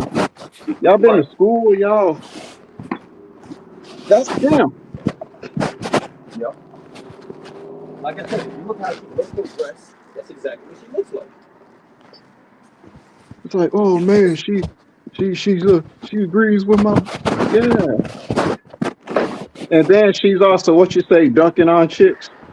Even that one chick that had that was with the basketball players. Yeah, Brittany Renner, dunked on her a little bit, had her crying. That was like, yeah, that's right. They got joy out of that. And now she says something they didn't like. I don't know why they didn't like it, but she said something because they would say some coon and stuff like that we talk about slavery too much or reparations, blah, blah. That's them. So. Oh, Vic, me and you was talking about this. Let's give a shot. Let's just, if Just Pearly Things is watching this, this is what me and Vic have to tell you. Welcome to 1 million subs. When you get 1 million subs, you get on the radar, and that's when the attacks start happening. So welcome. Good luck. Congratulations. Same thing happened to Kevin Samuels. Yeah. Get your money, baby. When you hit 1 million subs, you become a major player. And the system is very careful about who people are listening to. It's not so much the content, it's your ability to transmit a message to 1 million people that scares them. That's the reason why they had a problem with Joe Rogan. It's not because Joe Rogan is a right winger. They don't give a fuck about that. All they know is that he has a podcast that millions of eyes are on and ears. That's influence. That's what scares the system and people in power. And then all she's doing is getting money from lames. I say, get your money. I have no problem with it. Like I said, she's smart, man. A lot of the things that she was doing, we should implement for the BIO. We should do live streams more consistently and put out more content in terms of shorts, because that's where people are at right now. YouTube shorts and TikTok shorts. This is the ADD generation.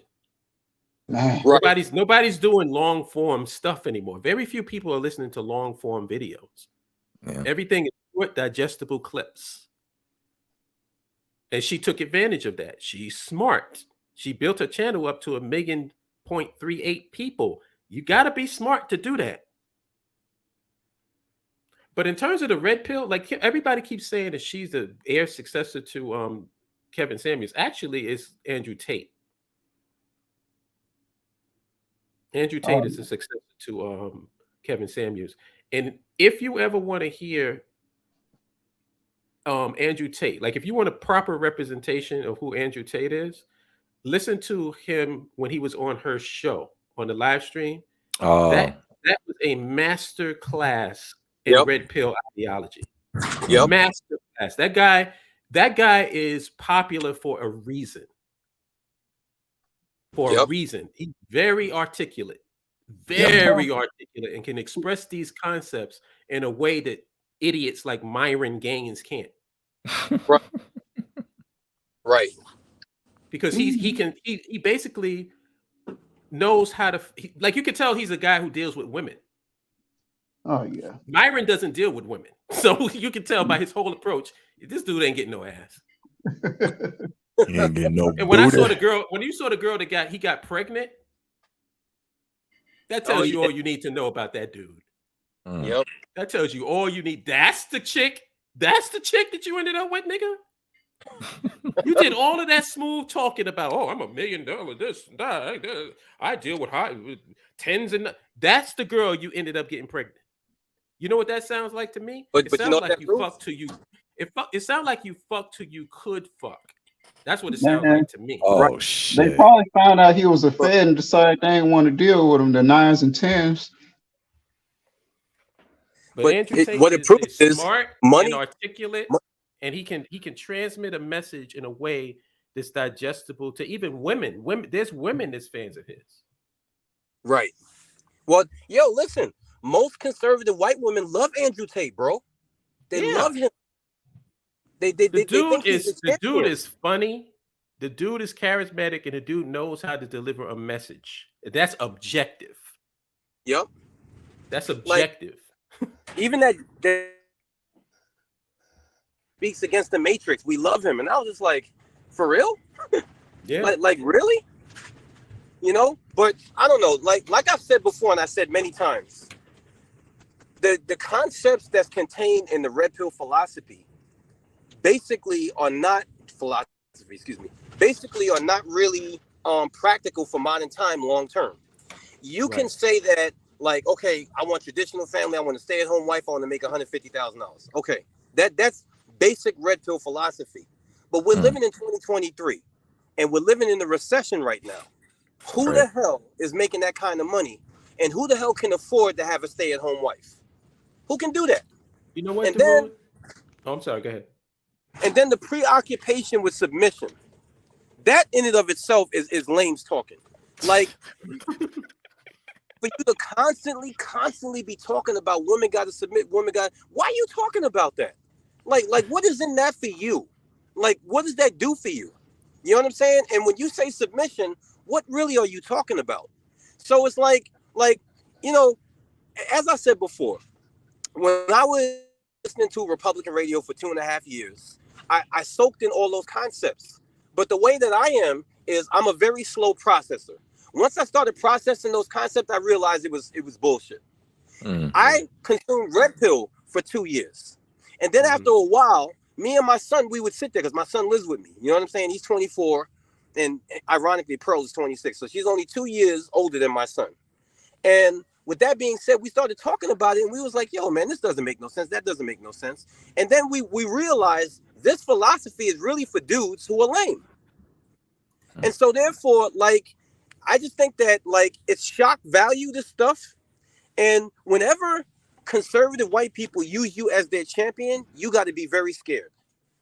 Because that means that some way, somehow, you are aiding in the suppression of somebody. Am I right or wrong? Right. Somehow, some way, you're aiding, because they're not going to take you as their champion if you're not making them feel good. Because to me, and I didn't say this earlier, maybe I was crossed up. The root of conservatism to me is preservation of white lives. Point blank. By any means necessary. Preservation of white lives. If you have listened to Rush Limbaugh for any period of time, he is unapologetic. I am here to conserve and preserve white lives. All of them are. Every last one of them. And so it comes off as we just want a better economy. We want small government. We want this. We want that. We want this. We want that. But the root of the whole thing is basically, and this one of the reasons to me why Republicans don't like Donald Trump is because you're too loud, bro. You're making it hot for the rest of us. I don't want to interrupt you, but I want to say this while it's on my mind because I know I'm going to forget. Sure. There's a conversation to be had in this whole red pill discussion. There's a legitimate conversation, but people don't deal well with nuance. And that's the reason why the conversation is this. There are biological urges on both men and women's sides that they're trying to satisfy, but we're living in a paradigm shift. Back in the days, a man could be the breadwinner and take and the family can basically live off that man's salary. Those times are changed and they're gone. So you can't expect the relationship dynamic to be the same. So that's a legitimate discussion because women are going to have to make some changes in how they view men, and men are going to have to make some changes in how they view women. Now that's a legitimate discussion. Yep, I agree. But nobody's having it. No, that's a discussion you've been trying to have on your Facebook page for like 2 years now. Yeah, exactly. Yep. This may be hard, but I'll need you to submit and bend the knee. Make me feel good. Yeah. Like how is it? Let's look at this logically. It takes two people to maintain a household in terms of salary and income. So the man is going to a job and working his 8 hours. The wife is going to a job and working her 8 hours, but she has to come home and fulfill the duties of a housewife on top of her working 8 hours. Exactly. Right. Is nobody going to address that? Exactly. No. Are we just going to pretend that that's cool? Sex. And this is the thing. I'm going to say this. If that's what you want, if you want a housewife, you need to work 2 jobs. Thank you. You got to be able to maintain that if you want that. If you want, or you make enough money that you can support that household and the children that you want, the lifestyle that you want, and the lifestyle that your wife wants.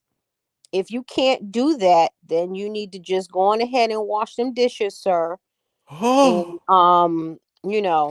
take the garbage out. We'll have a schedule. First of all, you need to take out the garbage anyway. I'm not taking out trash. I'm not doing it. To me, yes, you will. This is really simple to me. I know that when I go to, let's say I go to Mexico or whatever, or I go to the Bahamas, I can't afford the penthouse. So I don't stay in the penthouse. I get a room that I can afford. Right. If I want a housewife, guess what I'm going to have to do? I'm going to have to bring in enough money so she doesn't have to work.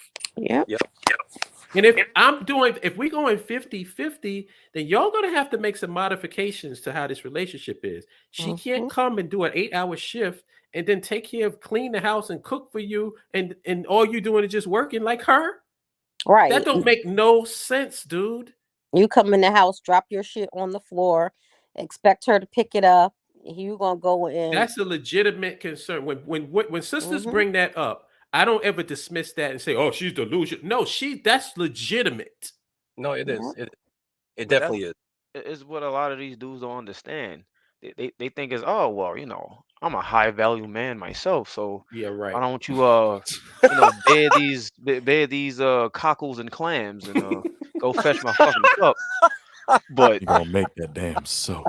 They fail to see that connection. Like, you want somebody to just be at home just doing home shit all the time, but you work at McDonald's, like sir. Not done. That's like you going. That's like you going to the Bahamas. That's like you going to the Bahamas and expecting to stay in a penthouse. That's stupid. Right. 100%, bro. You're Love gonna have that to be in. You're sensuous gonna butter on my guess what? skin. You're gonna have to be in the room that ain't even looking at the ocean. You're gonna have to be in the back. Mm-hmm. I mean, you in the closet, the Yeah. basement, the basement's closet. And You plus, get what you can afford, dude. the reality of it to me, is in modern time, the whole stay-at-home wife shit is just impractical. And what you find is that most women who stay at home are not happy doing that shit anyway. It's very boring. And quite frankly, if she's staying at home and the guy is the main breadwinner, a lot of times she don't have her own money. She feels controlled. There's a lot of problems with that whole mentality. The whole you should just let your lady stay at home. There's a lot of problems with that shit in modern times. And that's not coming from me. That's coming from everything I've saw, read, and heard. And so for you to try to push that on people and say that is what you really want and all you need to do is make six figures to have it, like that shit is like that's one of those silver bullet things that they be selling on social media. Buy this package and you could have $70,000 in 3 months. You know what I'm saying? Like there's much more nuance to the whole stay-at-home mom shit. There's a lot more nuance to it. And quite frankly, like I said, is problematic because when with modern time and the comfort that we live in with social media and all this other stuff, if you are going to be the main breadwinner, she's going to stay home, you control the money, it becomes a problem. Because women say what? For the sake of fairness and balance, I'm because I said what the men do to the women, expecting them to be housewives, yet they still working. Women gonna have to make some changes too. Without a doubt. If we going 50-50 on everything, what is this thing where every time we go out it's on me? No, come out of your Gucci purse and pay some of these goddamn bills. You're supposed to leave with your wallet. We can't not have men maintaining their traditional ways, but then you want to be modern and contemporary and up to date. No, you're gonna have to make some changes too. Give me that funk, that sweet, that mash, and that Gucci stuff. That means that if we Somebody going half, get the problem going half on these bills. That's right. When we go out, we going Dutch. Don't expect me. Oh, the man should do that. No, get the fuck out of here with that. Those are the old times. My ideal situation is my business, which I'm getting ready to work in a couple of minutes. I'm running my business. My lady is running my business with me. We're both tired as fuck because we're running our business, not my business, our business. And that's the way it goes. You know what I'm saying? That's the ideal situation. The whole you go to work for somebody and bust your ass and your lady stays home and blah, blah, blah, blah, blah. That is 1960, 1970. Them days is gone because you are asking for trouble. When you go to work and you busting your ass doing 70, 80, 90 hours a week, your lady is home with the children by herself, you're asking for trouble. And I'm not saying this to disparage women in any way, shape, or form. What I'm saying is that you're setting up a situation. Sister Salima would tell you, most popular saying comes from the Nation of Islam, don't make a thief out of my brother. That's right. Don't make a thief out of my brother. If you're going to go out there and neglect your woman by working 80, 90,000, which is really what you're going to have to do, working 80 hours, 70 hours a week, and you're leaving her home by herself, that is a recipe for disaster because people do crazy things when they're lonely. Yep. And so I be listening to this red pill philosophy and I'm like, are any of you niggas married? Have any of you ever been married? No. They not only they not married, they don't have girlfriends. They sit around talking to each other. Right. They sit they around don't have any each clue other. Okay, how they don't know what it is to be in a relationship with an actual woman, not some avatar on a computer or something that they came up with in their minds. None of them have had long-term relationships where they're pulling actual life lessons from. It's all what they've all compiled in their crazy little heads. No, it's content. Like, listen, me and Dawood can look at a nigga and tell if he's been with women. Yep. Damn. We can just look at you. This dude is giving it. This guy. I'll say this name because he's irrelevant. It's this guy on YouTube called Darius M. Oh yeah.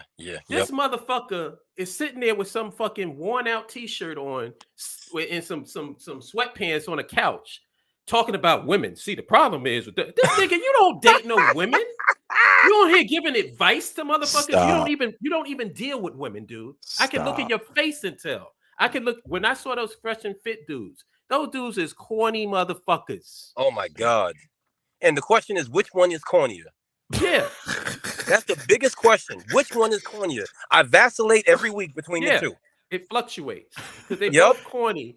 The only thing that gives them the ability to be around these women is they have a platform that women feel that they can benefit from.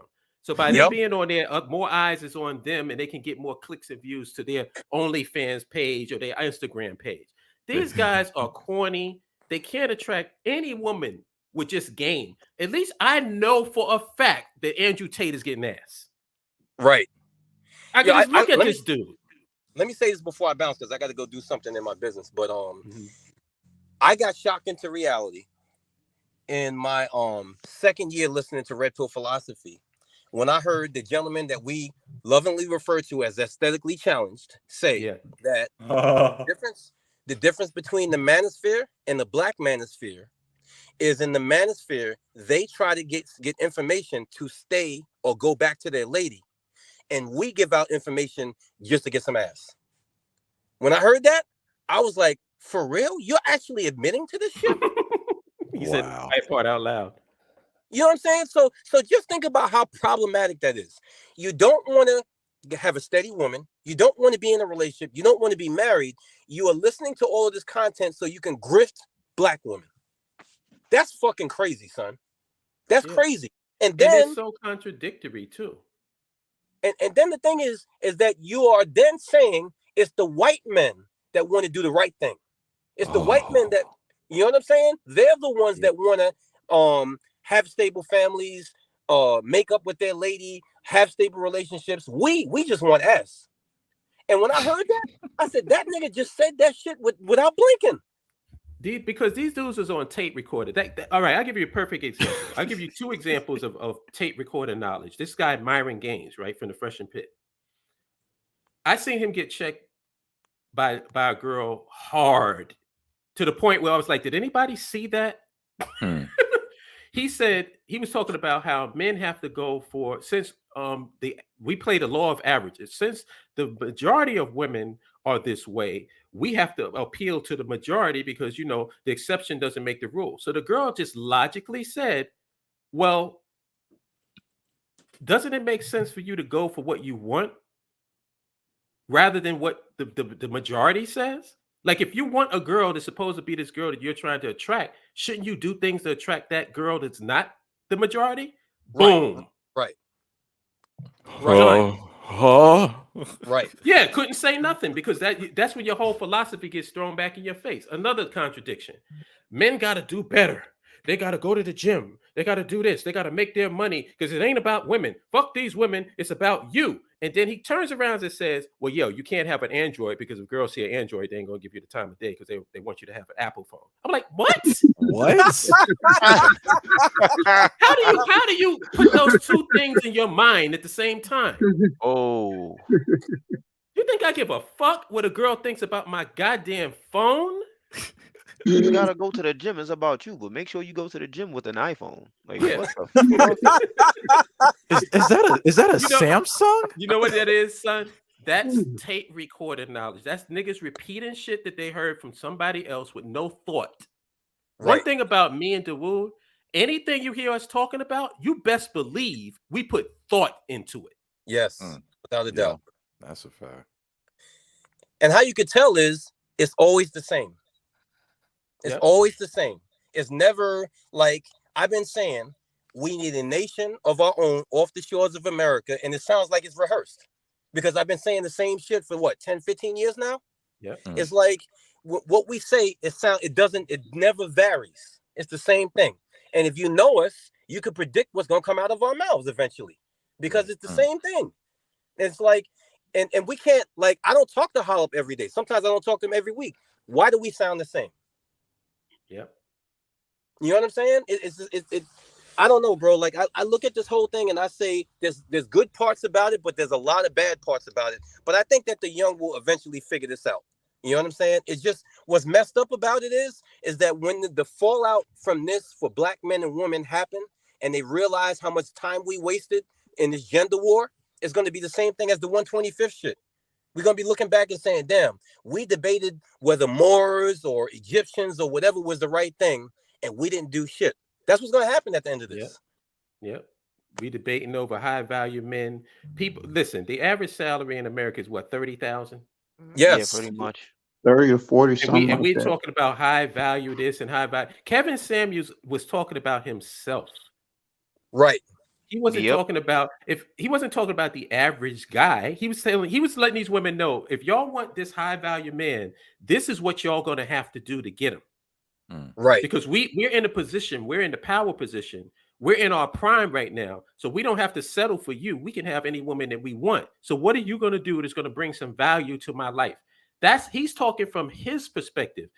Why do you guys think that has anything to do with you and your $30,000 salary? Yep. Yep. I ain't got a Benz, but I got these bag of chips, high value. So the women ain't the only one. There was delusional women on there, but men are just as delusional. You think for $40,000 that you're going to have a supermodel come and stay in your twin bed in your mom's house? Oh, fuck. The man said twin, bro. The man Bro, touch on them pillows. I'm fucking Do those even exist anymore? I mean, that's all that could fit in there. Rooms to Because go. mom is not letting you bring. Your mother's gonna say you're not bringing no full size bed in my house. You could have women up in here. Yeah, and how is that supermodel? Because most supermodels is kind of tall. How's she gonna fit in that twin? Mm-hmm. I know I don't got this king size, but I got this bunk. So you could take the top. I'll take the bottom. I ain't got the futon. This has been good, man. I'm so happy that y'all did it. I feel much better now because I was really heated listening to this stuff going on, and nobody was saying the shit that I thought should have been said. Is that all of these cats is full of shit?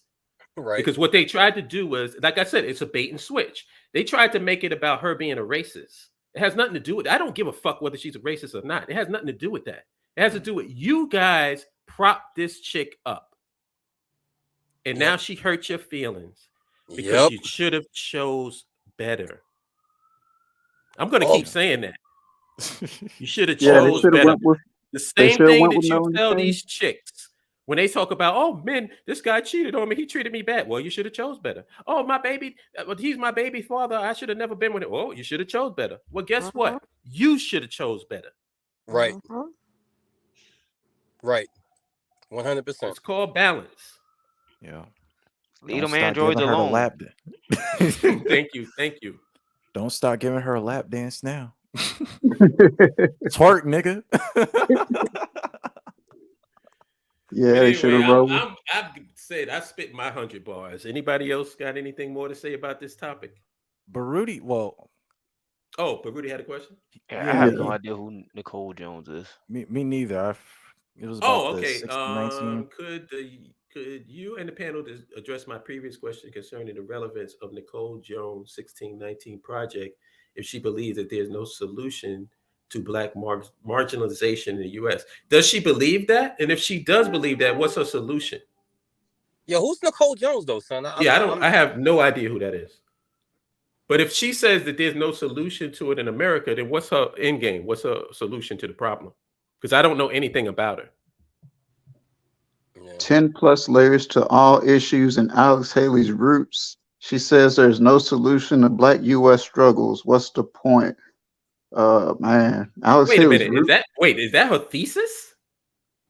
I've just scrolled up. That can't be the thesis. I just did some scrolled up a little bit, and wow, oh man, Is her solution? Is her solution defeat? Because that's what. If it's no point, then what's the point? Like, what is her some tomatoes, to nigga? the problem? There you go.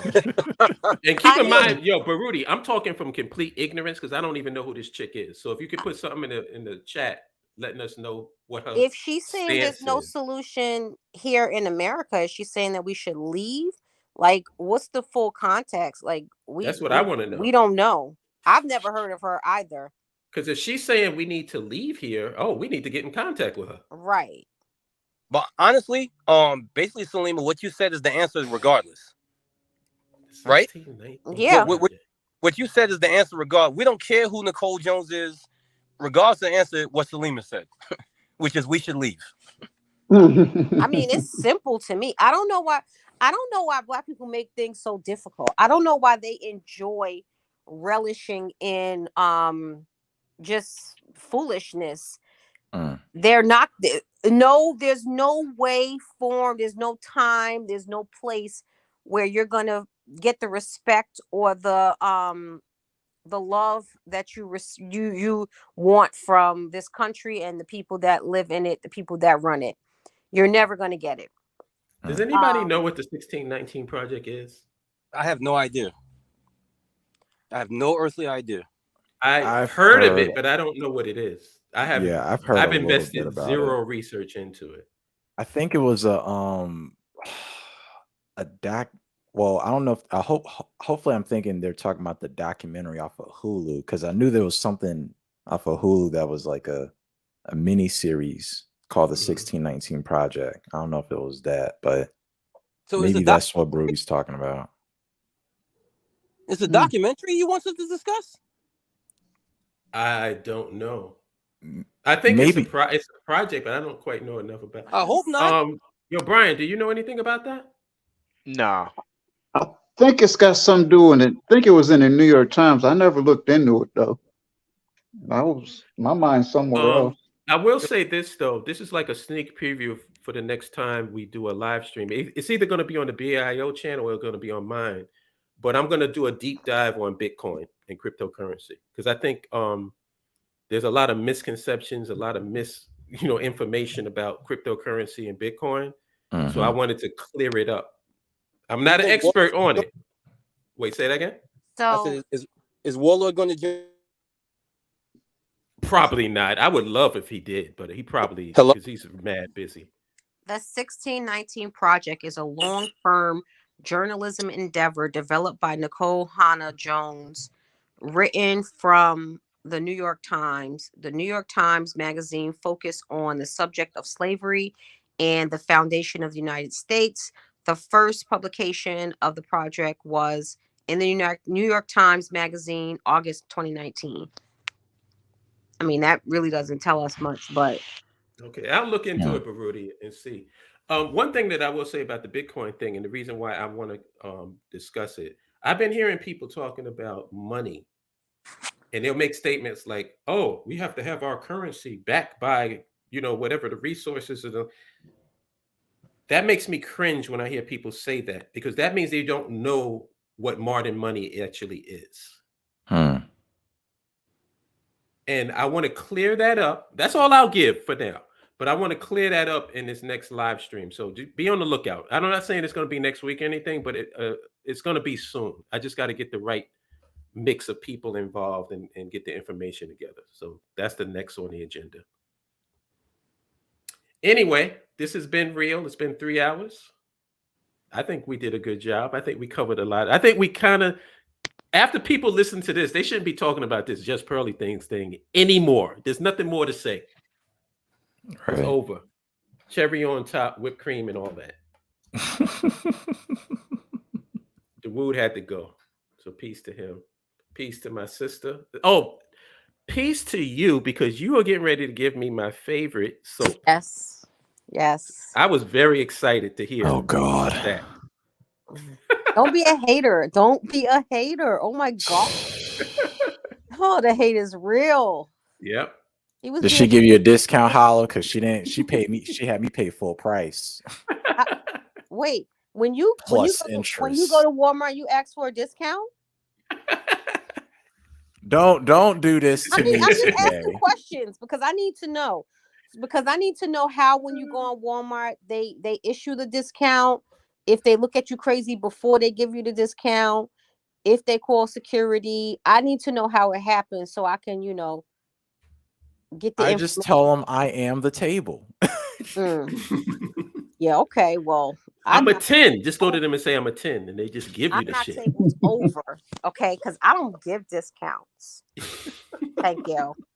Okay, my price is the price. My price is the price. It is what it is. Yes, I'll have that for you this weekend. I'll be shipping it this weekend. Thank you. I appreciate it. I'm looking Yeah. Wait, forward to that. what you getting though? What kind you getting? I'm getting rosewood, juniper berry, and and mint. mint. Oh, damn. Yeah. Yeah. That's when you get those kind of soaps, you want to get in the shower in the bath. It was crazy because at the event yesterday, people was like, "I'm leaving. I'm just gonna go." Mind you, the event ended at 5 o'clock in the 4:30 in the afternoon. I'm going home and take a shower. Like at Exactly. 4 o'clock in the afternoon. Yes, I need to smell just Exactly. like this. It was so funny, but yeah, absolutely. Yeah, I'm looking forward to that. Problem child, do you need a specific type of soap or something? What you need? You know, I got you. I'm gonna need to go back to the list. I think Is I it time lost for a it, but- re-up underrated, or you exhausted the ones you got? No, I'm still He's using the still ones that I have. He's still good. Okay. I'm still good, but I'm gonna go back to the list because I want to re-up on something new. Yeah. Black Mr. Wilson, it is an honor, sir. It has been an It's honor as always a well. pleasure. Like I always tell everybody, Black Mr. Wilson is my spirit animal. He can do the things that I can't do. Mr. Wilson, the promo code for your food, it's not working. So I was wondering, like, did you send out another promo code that I could use to get a Oh, I discount? don't even do off your delivery. dish? You want to try a promo code? why does he always want a discount? I'm Get trying to out of support. here. So pay full price. Yo, Supporting is In the paying full cheapest way price. possible. Right. I'm still making it a mission to meet this man at some point. We got to find some way to meet. Like I know he's Yeah. out there, but we got to hook it up. Supporting. Pearly thing's gonna give me a discount. Let me stop. Oh my goodness. Okay. Discount hashtag red pill. Hey, if you're gonna get a discount, you might get a little STD. You might get a little something extra you don't want. Shit. Mind, just sit down, okay? You just act up. That's your problem. Oh Peace to shit. you, Baruti. Have a good day, brother. I'm just Peace, saying, Baruti. you know, stick with what you know. All right, y'all. I'm gonna get off of here and get me some food because I'm starving. All right, T, love y'all. Oh yeah, and holla. I'm happy that what you saw was the food because that was a huge part Oh yeah. of I wanted it to be all clean food. And again, everybody left in was like, what are we doing? You know, other people was like, what are we doing later? Nobody was like bogged down with food because I wanted to be, if we're gonna have healthy skin, let's have healthy bodies. So the food was amazing though. Even the dessert was like, you know, people's like, I had like 6 of those, but it was so small that it wasn't something that filled you up. So I'm happy you noticed that because that was important. Yeah, definitely. Yeah. But love you all Love you guys. as usual. Love you guys. I'll let you Peace. go. Oh, wait a minute. Are we doing anything tonight? No book club, but I knew Jabari wanted to meet up in the lounge because there was like a meeting that he wanted to talk about or something. That he Okay, wanted so to it's talk no about. book club today. Yeah, no book club today. That'll be next week. No problem. I'll let y'all later. All right. Talk to All you right. later. Love y'all. Peace, everyone.